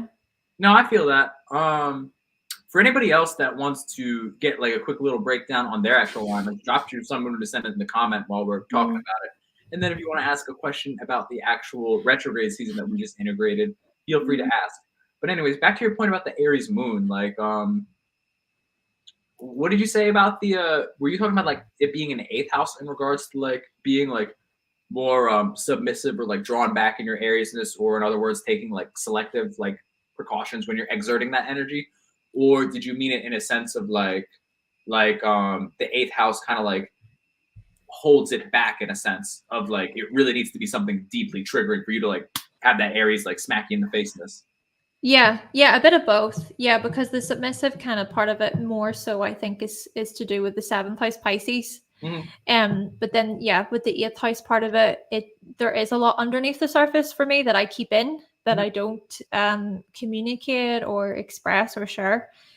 So yeah, yeah, I'm not your typical, like you were saying there about with your Aries moon in terms of being the leader, or you were saying the story about your New Year's, etc., right? And just how fun and crazy that sounds, right? To me, anyway. Yeah, I mean that's But like me, the fifth house nature of it, of where like it needs to be a shebang. yeah, it's more adventurous, more risk taking in the fifth house. But Mhm. for mine in the eighth house, yeah, it's a lot more cautious and reserved. And I'm typically not going to push past and go, oh, I'm going to take the lead here. And I'm also going to be quite cautious of, what I say. And Mhm. in terms of the filter thing, I don't feel like I do have a filter, because I try to be somewhat controlled in terms of the words I share. And I think that's also because I have Saturn conjunct Mercury in my chart Wait, what house? in the sixth. So I'm an Aquarius, Sun, Mercury, and Saturn in the sixth. Damn, that's too much Virgo. Thanks. Sorry, it's just like I don't know. I didn't know how sixth house dominant your chart was. Yeah, what? My Aries moon is starting to come out here. Why is everyone so mean about the sixth house? Can people just leave the sixth house alone, please? Like, there's No. nothing wrong. Like, everyone says it's such a bad house, and people feel sorry for it, or like, oh my gosh, sixth house. I'm chilling. Like, I'm chilling, okay? Yeah. No, I feel it. I feel that. I mean, I'm just goofing around, no, I feel it. Um, And here, before we get to the whatchamacallit, before we get to like all the comments and stuff, I will say this about the sixth house. yeah. The sixth house correlates to a lot of like the intestinal tract and like stuff and like more like physical and like medical astrology. And Yeah. like I really think like a lot of like what you can learn from the sixth house energy is truly understanding the benefit of what like proper dieting is, because I think people underestimate that how many neurons you actually have in your actual gut, and how having like a proper diet can really like foods create moods. And the reason for that is a healthy diet helps with the proper release, regulation, and creation of actual serotonin. And I think what that actually does is it kind of like it leads into like proper dieting and actually getting like the foods that have like high like 5-HTP, which is the Mhm. precursor for what creates serotonin in your body, and like really focusing on that like healthy like whole food diet can like go through miles, which is like talks about more like the softer like more comforting side of Virgo, which is leads back into the old adage of foods create moods. You know what I'm saying? Mhm. Yeah. Mhm. Yeah. Well, do you know, when I sick pie stuff, when I do reflect on it more, there have been certain diet situations that have happened throughout my life that Mhm. perhaps were not the best for me, which I'm not going to get into, my own kind of personal struggles with the sixth house energy. Mhm. So it's interesting, my kind of response is like, leave it alone. But actually, when I do reflect, there are challenges that I've experienced, but at the same time, there's a lot of really great things from having all that sixth house energy, and I think a lot of it is to do with really understanding the body. I think that was perhaps what you were kind of touching on. But you know what I find quite interesting about my chart? I don't mean to go off on a tangent. Oh, go for it. Your Aries moon in it. Yeah, I That's true. know, I know, I know. Aries moons, we just love to talk about ourselves. Love it. Oh. I love that. He's the most interesting motherfucker in the world. Mhm. So here, this is what I find really interesting about my chart, my unique chart, right? Mhm. So you know the way the 12th house can be seen as like in your mother's womb, and then with the the first house can look at, so planets near the first house can look at the ways in which you're born, right? So it's almost like you're coming into the world, quite literally into the world, right? So I have Chiron and Leo in the 12th house, right? Oh, okay. Leo rules the heart, of course, okay? And then Chiron is the wind, right? The winded healer. And Mhm. then Jupiter is conjunct my ascendant, Mhm. and Jupiter is to do with like blessings, right? Blessings, prayer, religion, all that stuff, right? But the way so my birth was, I was born with 2 holes in my heart, right? Wound, heart, Oh, and real then real holes, like 2 holes in my heart. Yeah, Oh, that's I was born. crazy. So, and then I was obviously born, and um, the doctors realized that there was an issue. My parents are very religious, okay, and so what they did is they prayed for me, and they took the very first house that I ever visited was a pastor's house. Oh, wow. So religion. So I just find like astrology is so crazy in terms of how accurate it can be in terms of rulerships. So Yeah, really.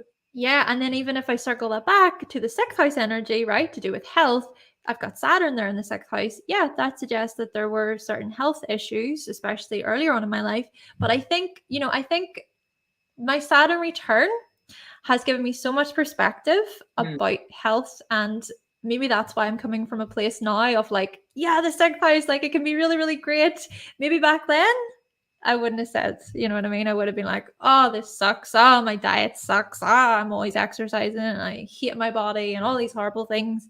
But actually, there's a lot of growth that has developed. But I just find it interesting in terms of my own chart and how things have aligned. Mhm. Yeah. Yeah, that's super interesting. Um, hmm. Yeah, Oh. what I kind of got from having, I mean, we'll get to the comments in after this, but what I found Mhm. interesting from that is just the fact that like having Leo in the 12th house, it's like no wonder you're like have gained some type of scene and popularity just through like more of like esoteric studies such as like astrology and spirituality and stuff like that. Mm. Yeah, I never really saw that as like a core connection. Mm. What about you? Do you see, or do you have any like profound patterns or accuracies in your chart that are just like so on point? Yeah, I mean, like I have Venus in a natural sign and a natural house, which makes like making friends and like making connections like the easiest thing in the world to me. And like people Mhm. always like use me as in like social settings as like the one that can like create and lead conversation and like get like people who are anxious talking about something that they're like interested in. And like so it's like long story short, it's like when you have like conjunctions like that, like those are your superpowers. So Mm. it's like my superpower is like I know how to I can like literally be a social butterfly at any point in time if I so Mhm. choose. So that's something that's interesting, as well as having like I have Jupiter and Pisces in the 4th house. So it's and it's like also like very close to my south node. So I'm like abundantly lucky. Like people always call me like one of like the most luckiest people in the world. And like yeah, it is, but like my dumb ass goes through a lot of bullshit too, just due to like Pluto in the 1st house. But other than that, I think that's about like the only two like more superpower things in my chart. I have Mhm. Uranus and Neptune in my 3rd house, so it's like talking about stuff like this is the easiest thing in the world. And yeah, and they're both in Aquarius, so it's like I can talk about like what I find fun about that is like I can talk about nonsense with the utmost confidence and like literally like do that. And like the Aries moon and like the Gemini, the way that charges that up is I can do it so strongly that I can know that I'm wrong with what I'm saying and feel bad for even questioning the fact that I could be wrong, and then tell you that I was wrong, and then make you feel bad about wasting my time. Like I can do that, but then I would get mad at you for also all that energy of convincing you of why I'm wrong for doing X, Y, and Z. And I could just like you and then go eat like a burger or something, and then like we'll go have fun after that. I'm sorry, I don't mean to be laughing so You much. should laugh. It's hilarious. I find it doing it. I'll like I just if I'm ever doing something like that, I'll completely detach like from like myself like, saying that and like go in like a little light body and like literally laugh at myself and be like, look at that guy. It's like the Gemini and the Aquarius combination. That's terrible. Oh my gosh. A lot of it's a weird existence, but I mean, I'm sure you understand. Yeah. Yeah, I once got told because of course, like I said, I'm an Aquarius with my Mercury there, so I feel like there's some kind of parallels and similarities there with you saying about your Aquarius energy in the third with Uranus and Neptune. But Yeah. I once got told by someone that that there's too much going on in my head. It's too much. Seems like there's too much going on in there, and I'm like, yeah, it's fun. Like it's Like why not? fun. It doesn't seem like it's awful enough. Why not? I mean, like that's the whole thing about like talking about Saturn and Neptune retrograde. Like there's like that feeling in the air of like there's no like collective harmony amongst society. So a lot of people are taking it from the route of nothing means anything anymore. So it's like that's where people are even more open to things like that of like, well, why not? Mm-hmm. Yeah, I mean, it is what it is. But yeah, let's not get distracted from. I think some of the people in the comments like listed a bunch of their stuff. Oh wow, that's far back. Dang, we really went on a tangent. Yeah. Yeah, the first one is Sun, Pisces, Moon, and Rising. Wait, what? Sun, Pisces, Moon. Oh, Rising Virgo. Okay, well that's something. Oh, someone says I'm a rising Virgo too. I feel your pain. Yeah, Jupiter and Neptune in Capricorn. Okay. that's crazy. All right, let's start with the first one. So you can definitely handle the Virgo rising aspect. I know you have a good grasp on that. And then I guess for Sun and Moon and Pisces, that's like you're just mad, like wishy-washy and overwhelmed by emotion. And then I feel like the Virgo ascendant, like while it keeps that in balance, it does not help at all. Wait, so are we just reading them and kind of going by the combos Yeah, that are just being give presented? me like a quick read. I don't know. That's what we were doing with our Sun, Moon, Ascendant, so I just opened it up to the chat. The Gemini Sun, Virgo Moon, Capricorn rising is quite interesting. Yeah, what do you think about that? So Capricorn rising, the Virgo Moon. If I was to think of the whole sign, ninth house, sixth house. Yeah, like I would say yes. Okay, the whole typical thing with Capricorn rising of being very ambitious. Long. You think about the long term, and also you can be very reserved. And you think more about what is useful, what is actually practical, what has substance in your life. And then with the Virgo Moon energy as well being there in the ninth house, it's like yes, your beliefs and your teachings and your higher message are going to be very much about accuracy and details. It's more about sharing a message that is like coming from a place of like correctness or just I just feel like you may be very practical minded when it comes to your beliefs, and at the same time with your Gemini sun coming into the mix, there's a little bit of chaos there. Or like just try not to take yourself super seriously either, and just trying to have a bit of playfulness, a bit of fun.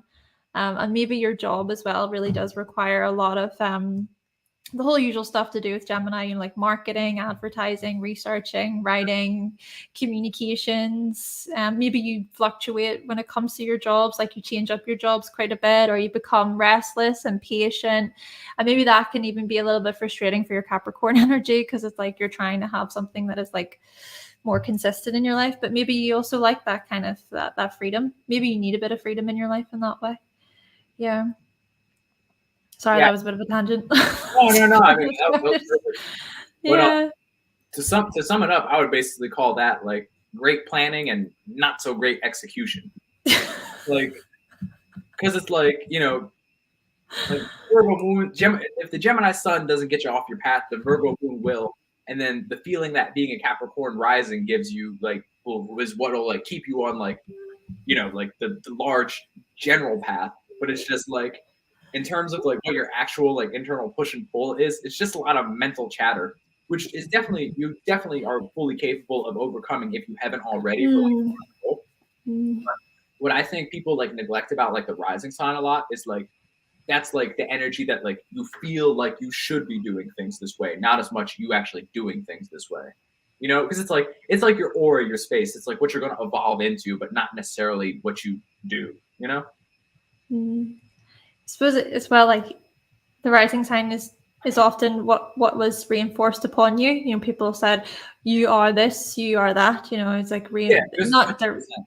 yeah, Yeah. yeah. It's like not necessarily directly, but it's almost like that's the message that you received. So for me, for example, the Virgo rising, the message that I received growing up was I need to be punctual. I need to perform really well in school. I need to get really good grades. I need to keep myself in the straight and narrow. You know, I need to keep myself out of trouble. You know, I received those types of messages. But then at the same time, you know, it is also about your life path and your identity to an extent too. And you know, I think it's still a part of you, right? With the rising sign, it's still a big part of you and your personality. Mm-hmm. Are you But a there's other parts. Sorry. Are you a Gemini midheaven? Yeah, yeah. Someone got you in the comments. They said, "So Hannah, you're a Gemini midheaven." Hey, Yeah, what are you trying to yeah. say? Did you already know that, Scotty? Did you know I already had a Gemini midheaven, or did you guess? I mean, I'm sure anyone with mild astrology knowledge can extrapolate that based off of your ascendant. Oh yeah. Duh. I See, mean, that's my Gemini midheaven. yeah, roasted. Mm, Oh my gosh, seriously. yeah, Oh, is anybody other comment? yeah, a lot of. Yeah, as a Virgo rising, and you're yeah. Oh yeah, and don't forget the lame YouTube reminder of like and share the video. Of course, yeah, definitely make sure to like the video if you Yeah. enjoyed this live stream today. Yeah, it's been good. It's been fun. You know, it's been fun to break down the different retrogrades, and at the same time, it's been nice to sort of go on a bit of a ramble and to kind of just go back and forth when it comes to other astrology related things. Mhm. It's good that we kept it till the end as well. We didn't get. I don't think we went too off the beaten path, if you Yeah, know I what I think this was mean. very organized. I think it was great. Yeah, it was well organized, definitely. Yeah. But to completely bash through that layer of organization since we got past it, um, what do you think about Uranus in Gemini? While there's like a bunch of like Saturn and Neptune and Aries. I don't know about you, but that screams like war. And I'm just like, no. Mm. I Pluto think will be in Aquarius at that time as well, won't it then, for its full cycle? that doesn't help at all. But yeah. Yeah. Yeah, because when we look back to Pluto being in Aquarius, what was it? What was you were saying? Dates like 1700s. So I need to think. I need to Yeah, it would look be it up. like it would be the like 17 like 80s where it was definitely in Aquarius. Yeah. So like Yeah. Yeah. yeah, so it's like the only thing that I really know that was going on across the way was like the East India Trading Company was popping back then. They were slanging tea like there was no tomorrow. And then whatchamacallit? So yeah, sure, okay. Perhaps it can point towards. Sorry, the connection. I didn't mean to talk over you, Joe. Sorry. Nah, you're good. You're back now. But yeah, and then like in the States, people were just like rambling on about like which currency they should use because there was like the Articles of Confederation, the Continental Dollar, and like all this crap. And yeah, and then like like yeah, that's interesting. Yeah, hopefully it's not a bunch of birth of a nation crap. That would be annoying. I don't want to live through that. That sounds irritating. But then I'm thinking about other things, right? So yes, there was the War of Independence that happened, right? And yes, Yeah. war, etc. Yes, okay. But I also think, pretty sure when Pluto was last in Aquarius, the Industrial Revolution, Mm-hmm. we saw. So apparently, so I studied this kind of mini like university course. So it was only like 6 months or so, and in the course there was a module called the Future of Work, and the whole point of it to learn about the future of work. Haha, of Wait, course. to So clarify, you were enrolled in this, not creating the course, right? I wasn't involved in creating the course. I was the student. Okay. I was taking the course. Yes, yes. So the whole thing that we learned about was the fourth industrial revolution and how, you know, that is coming to be right now. And we connect that in with AI, robots, and things that basically like virtual assistants. We're even seeing, you know, cars that are moving automatically now without anybody in them and actually picking up people, which I thought was crazy. I saw that the other day. But the whole thing with the fourth industrial revolution, you can I think it's interesting to think about when we compare that back to when Pluto was last in Aquarius with the previous industrial revolution. So we may see more of these technological advancements, but then at the same time, I think a lot is going to come up to do with morality and ethics. Yeah, and then I think I mentioned this in the live that I did with Purnell, but Oh yeah. it was the thing. So I saw an interesting video to do with in the Netherlands. They were getting these chips in their hands and here to pay for things. Ugh. So yeah, and Purnell actually did say, because he was like, the hands, you know, Gemini, the hands. I'm like, yeah. So we, you know, who knows? I think that also opens up that whole line of morality again. Like, you know, is it ethical to put chips in your hands to pay for things? And I think in general, we're just going to see more and more of these conversations open up. And I think in general, the conversation of AI is going to come up. And I'm pretty sure I was watching this podcast the other day about there was this expert who was talking all about AI and how AI is now it has the intelligence to teach humans or something like that, I think. I don't know about all that. I think that was how it was worded. I could be wrong, but the whole point being with the Uranus energy going into Gemini, this and Pluto, of course, being in Aquarius too, it's going to just, I think it's going to open up more of these experiences for people. That's something that I noticed with it. There was something else that will come to me in a minute. There was another thing that I thought of, but I forget what it was. What about you? What do you think? Well, I think people like I have a lot of people like that are like pretty close friends in like the tech space, and like so it's like everything they're telling me about like AI and stuff is like it's not like people are getting like so overwhelmed by the concept of like it being an artificial intelligence when in reality it's just more or less like it's just a computer. Like it's like I wouldn't even call it necessarily like machine learning, where like it basically just like uses probability, you know. So it's just like a very very expensive like probability machine. So it's like it's not even really like intelligence the way people think about it, is where it has like the ability to learn. It has the ability to use probability, but that also implies that it can give you a lot of like wrong information, misinformation, and it's basically just like telling a computer to do a couple tasks that it can automate instead of you basically doing it manually. Like we're not even really like, at least publicly, we're not even really in the space of like legitimate, like actual like artificial intelligence and where it can just like learn on its own and go off and do different things. Like computers don't do anything that you do not tell it to do. You know? So it's just like it's really just people being dramatic and like, you know, like But I want to sorry, I don't mean to challenge. I want to add to it. I want to add to this and hopefully like discuss it a bit more. So I was watching. Have you heard of the Black Mirror? I'm assuming that So there's the new season of Black Mirror, right? And in it, there's an episode. I don't mean to spoil it for you if you haven't seen it, but in the episode, it opens up that conversation to do with what you're talking about, right? Where it's like, okay, for example, in the episode, this woman believed that there was like a person impersonating her, right? But that person was like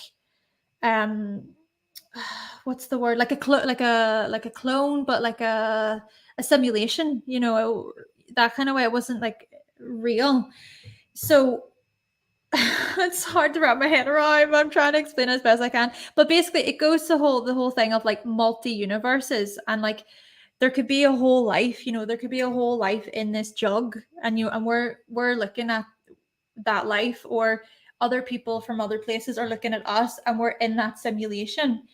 And but then if you open up that particular Um, I'm trying to explain it, and it's hard to wrap my head around because these ideas are so new. Maybe I'm just an idiot. No. But I'm trying to explain it in a way that kind of I can simplify it.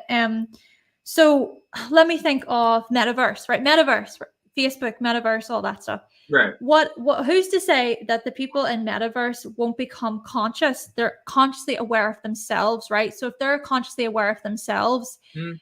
then what does that mean in terms of consciousness? Like, what does that mean in terms of what is real? Um, and the whole thing in that episode was the woman was going to smash the computer that would destroy all the simulations, all the different multiverses everywhere, right? She was going to smash it.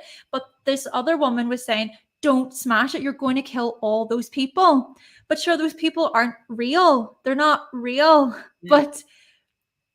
But maybe they are real because they're consciously aware of themselves. So the whole thing is like perhaps AI will get to a point where it is consciously aware of itself and it will be able to have this internal process where it can make decisions and it doesn't need humans anymore. That's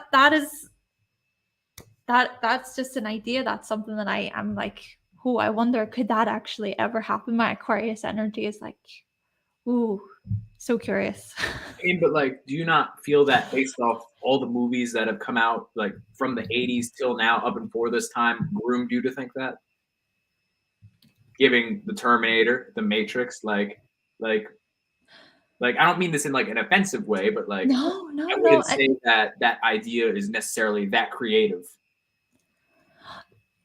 You I know what don't I think mean? Like it's like yeah. almost like my point is that like I feel as though we were groomed to think this based off of all the movies that came out. Yeah, you think so? Yeah, I mean, I feel pretty strongly about that. Like that sounds like a very like that Black Mirror episode. I would argue that like I want like part of my Netflix bill back because that's a storyline that's been displayed numerous times. You know what I'm saying? Like it happened in The Matrix, it happened in Terminator. I could go from one, two, three. Like it Mm, happened in that's really all the movies I remember.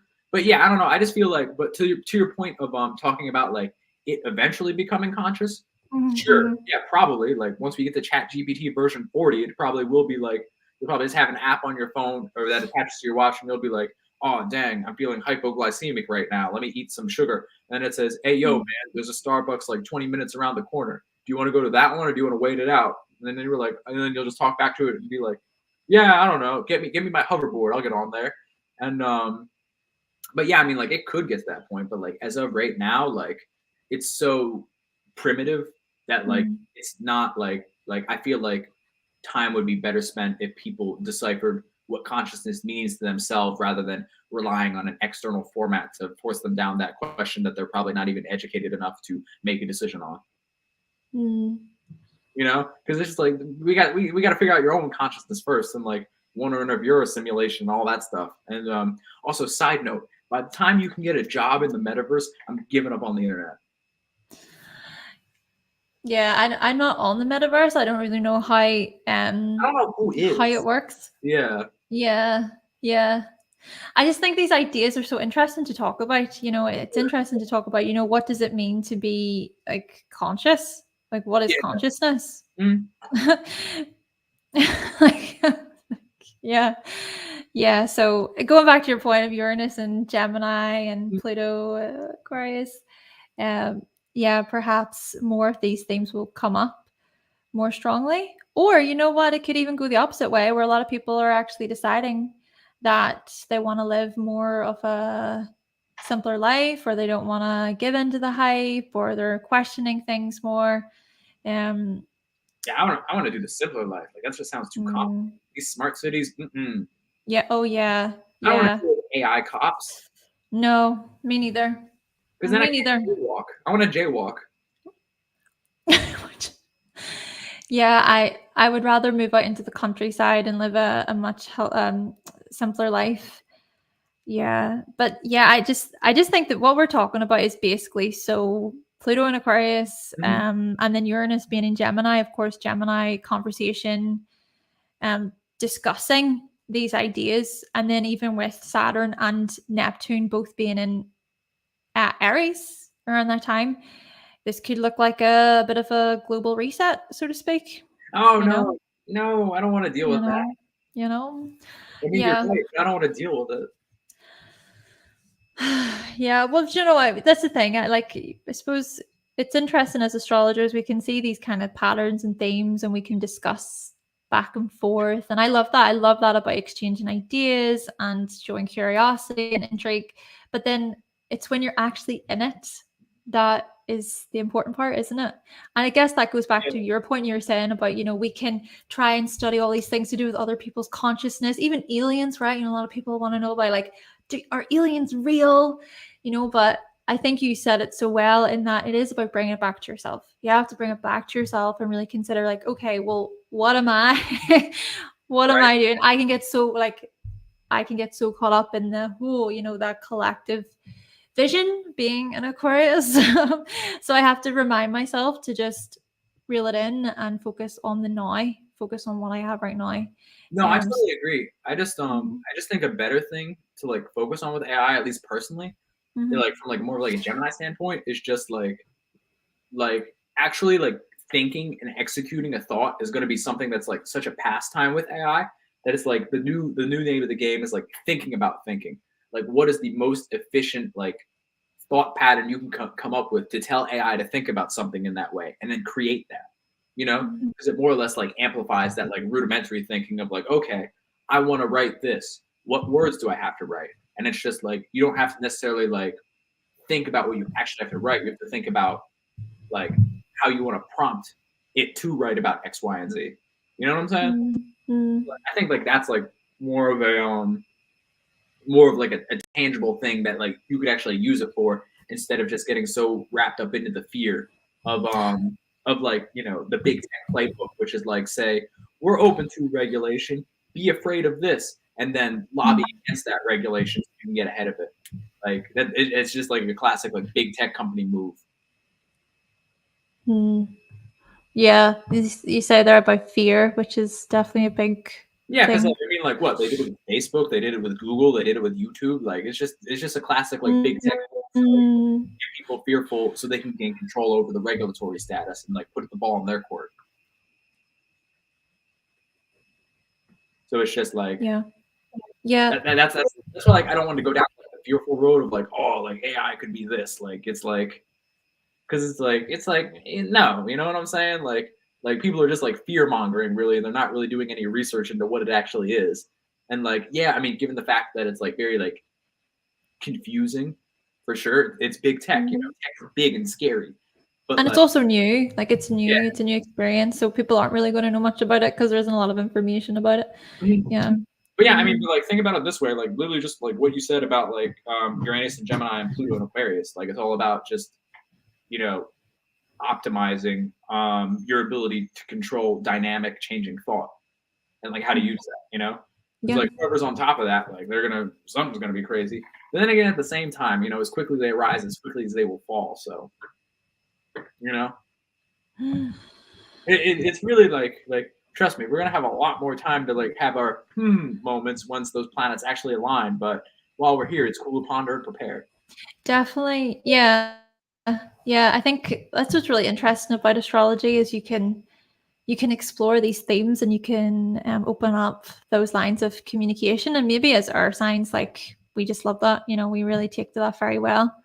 And I think it's good to explore the different forms of communication to do with it because then your mind can expand or you can learn something new. You can grow from the situation. So yeah, yeah, interesting perspective, definitely. And I'm pretty sure as well, like when Pluto was last in Aquarius, and then I'm not sure if Uranus was in Gemini at the time, um, but the Age of Enlightenment took place.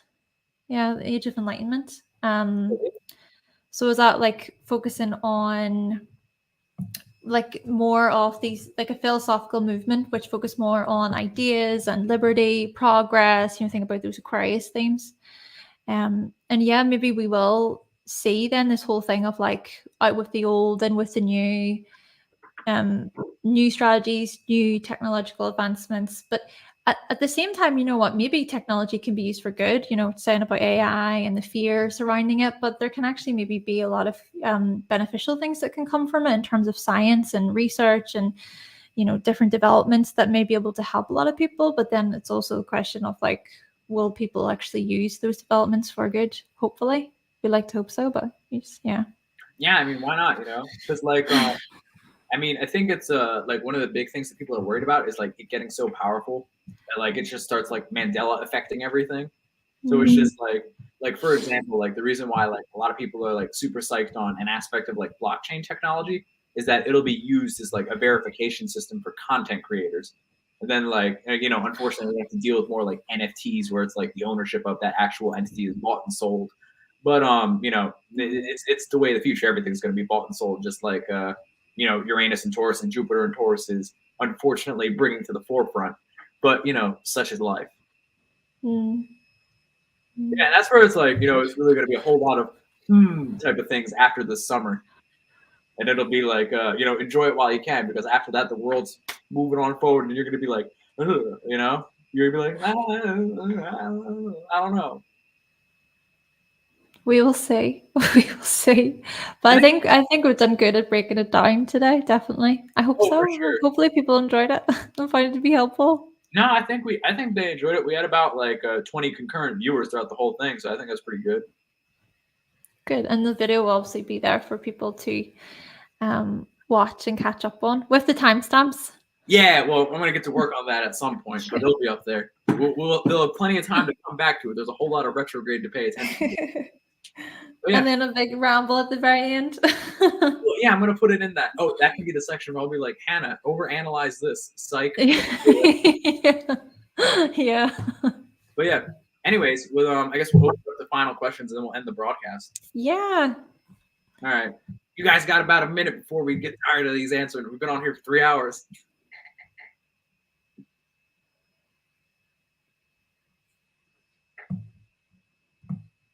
Beep, beep, beep. I'm going to take that. Beep.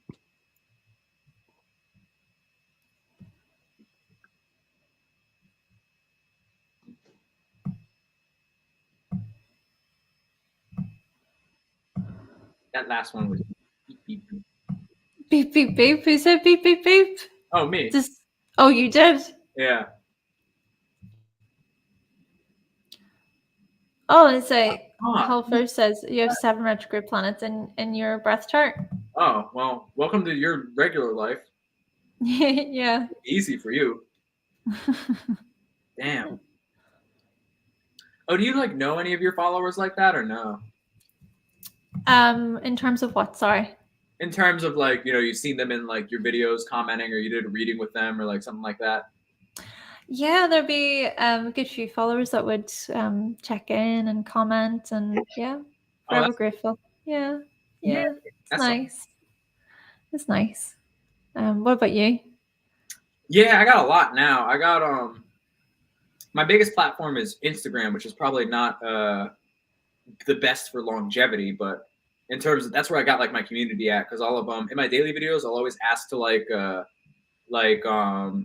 drop the house they have XYZ in, but it's like on that I get like 30 comments now, and I'm just like, oh my god, this is a lot to handle every day. That's good though. It's good that you're getting so many comments and interacting with people. Yeah, no, it's cool. And then on TikTok, dude that talks about the history a lot, like they always like want to have me on his lives because I like bring them back into reality, which is always fun. And I have a fun time doing it too, because I'll just mess with them a lot, and then it's like people laugh and it's fun. Oh jeez. Yeah.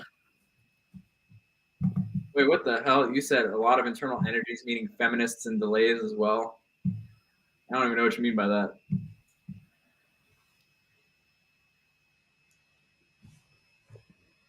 Let the feminists have their moment.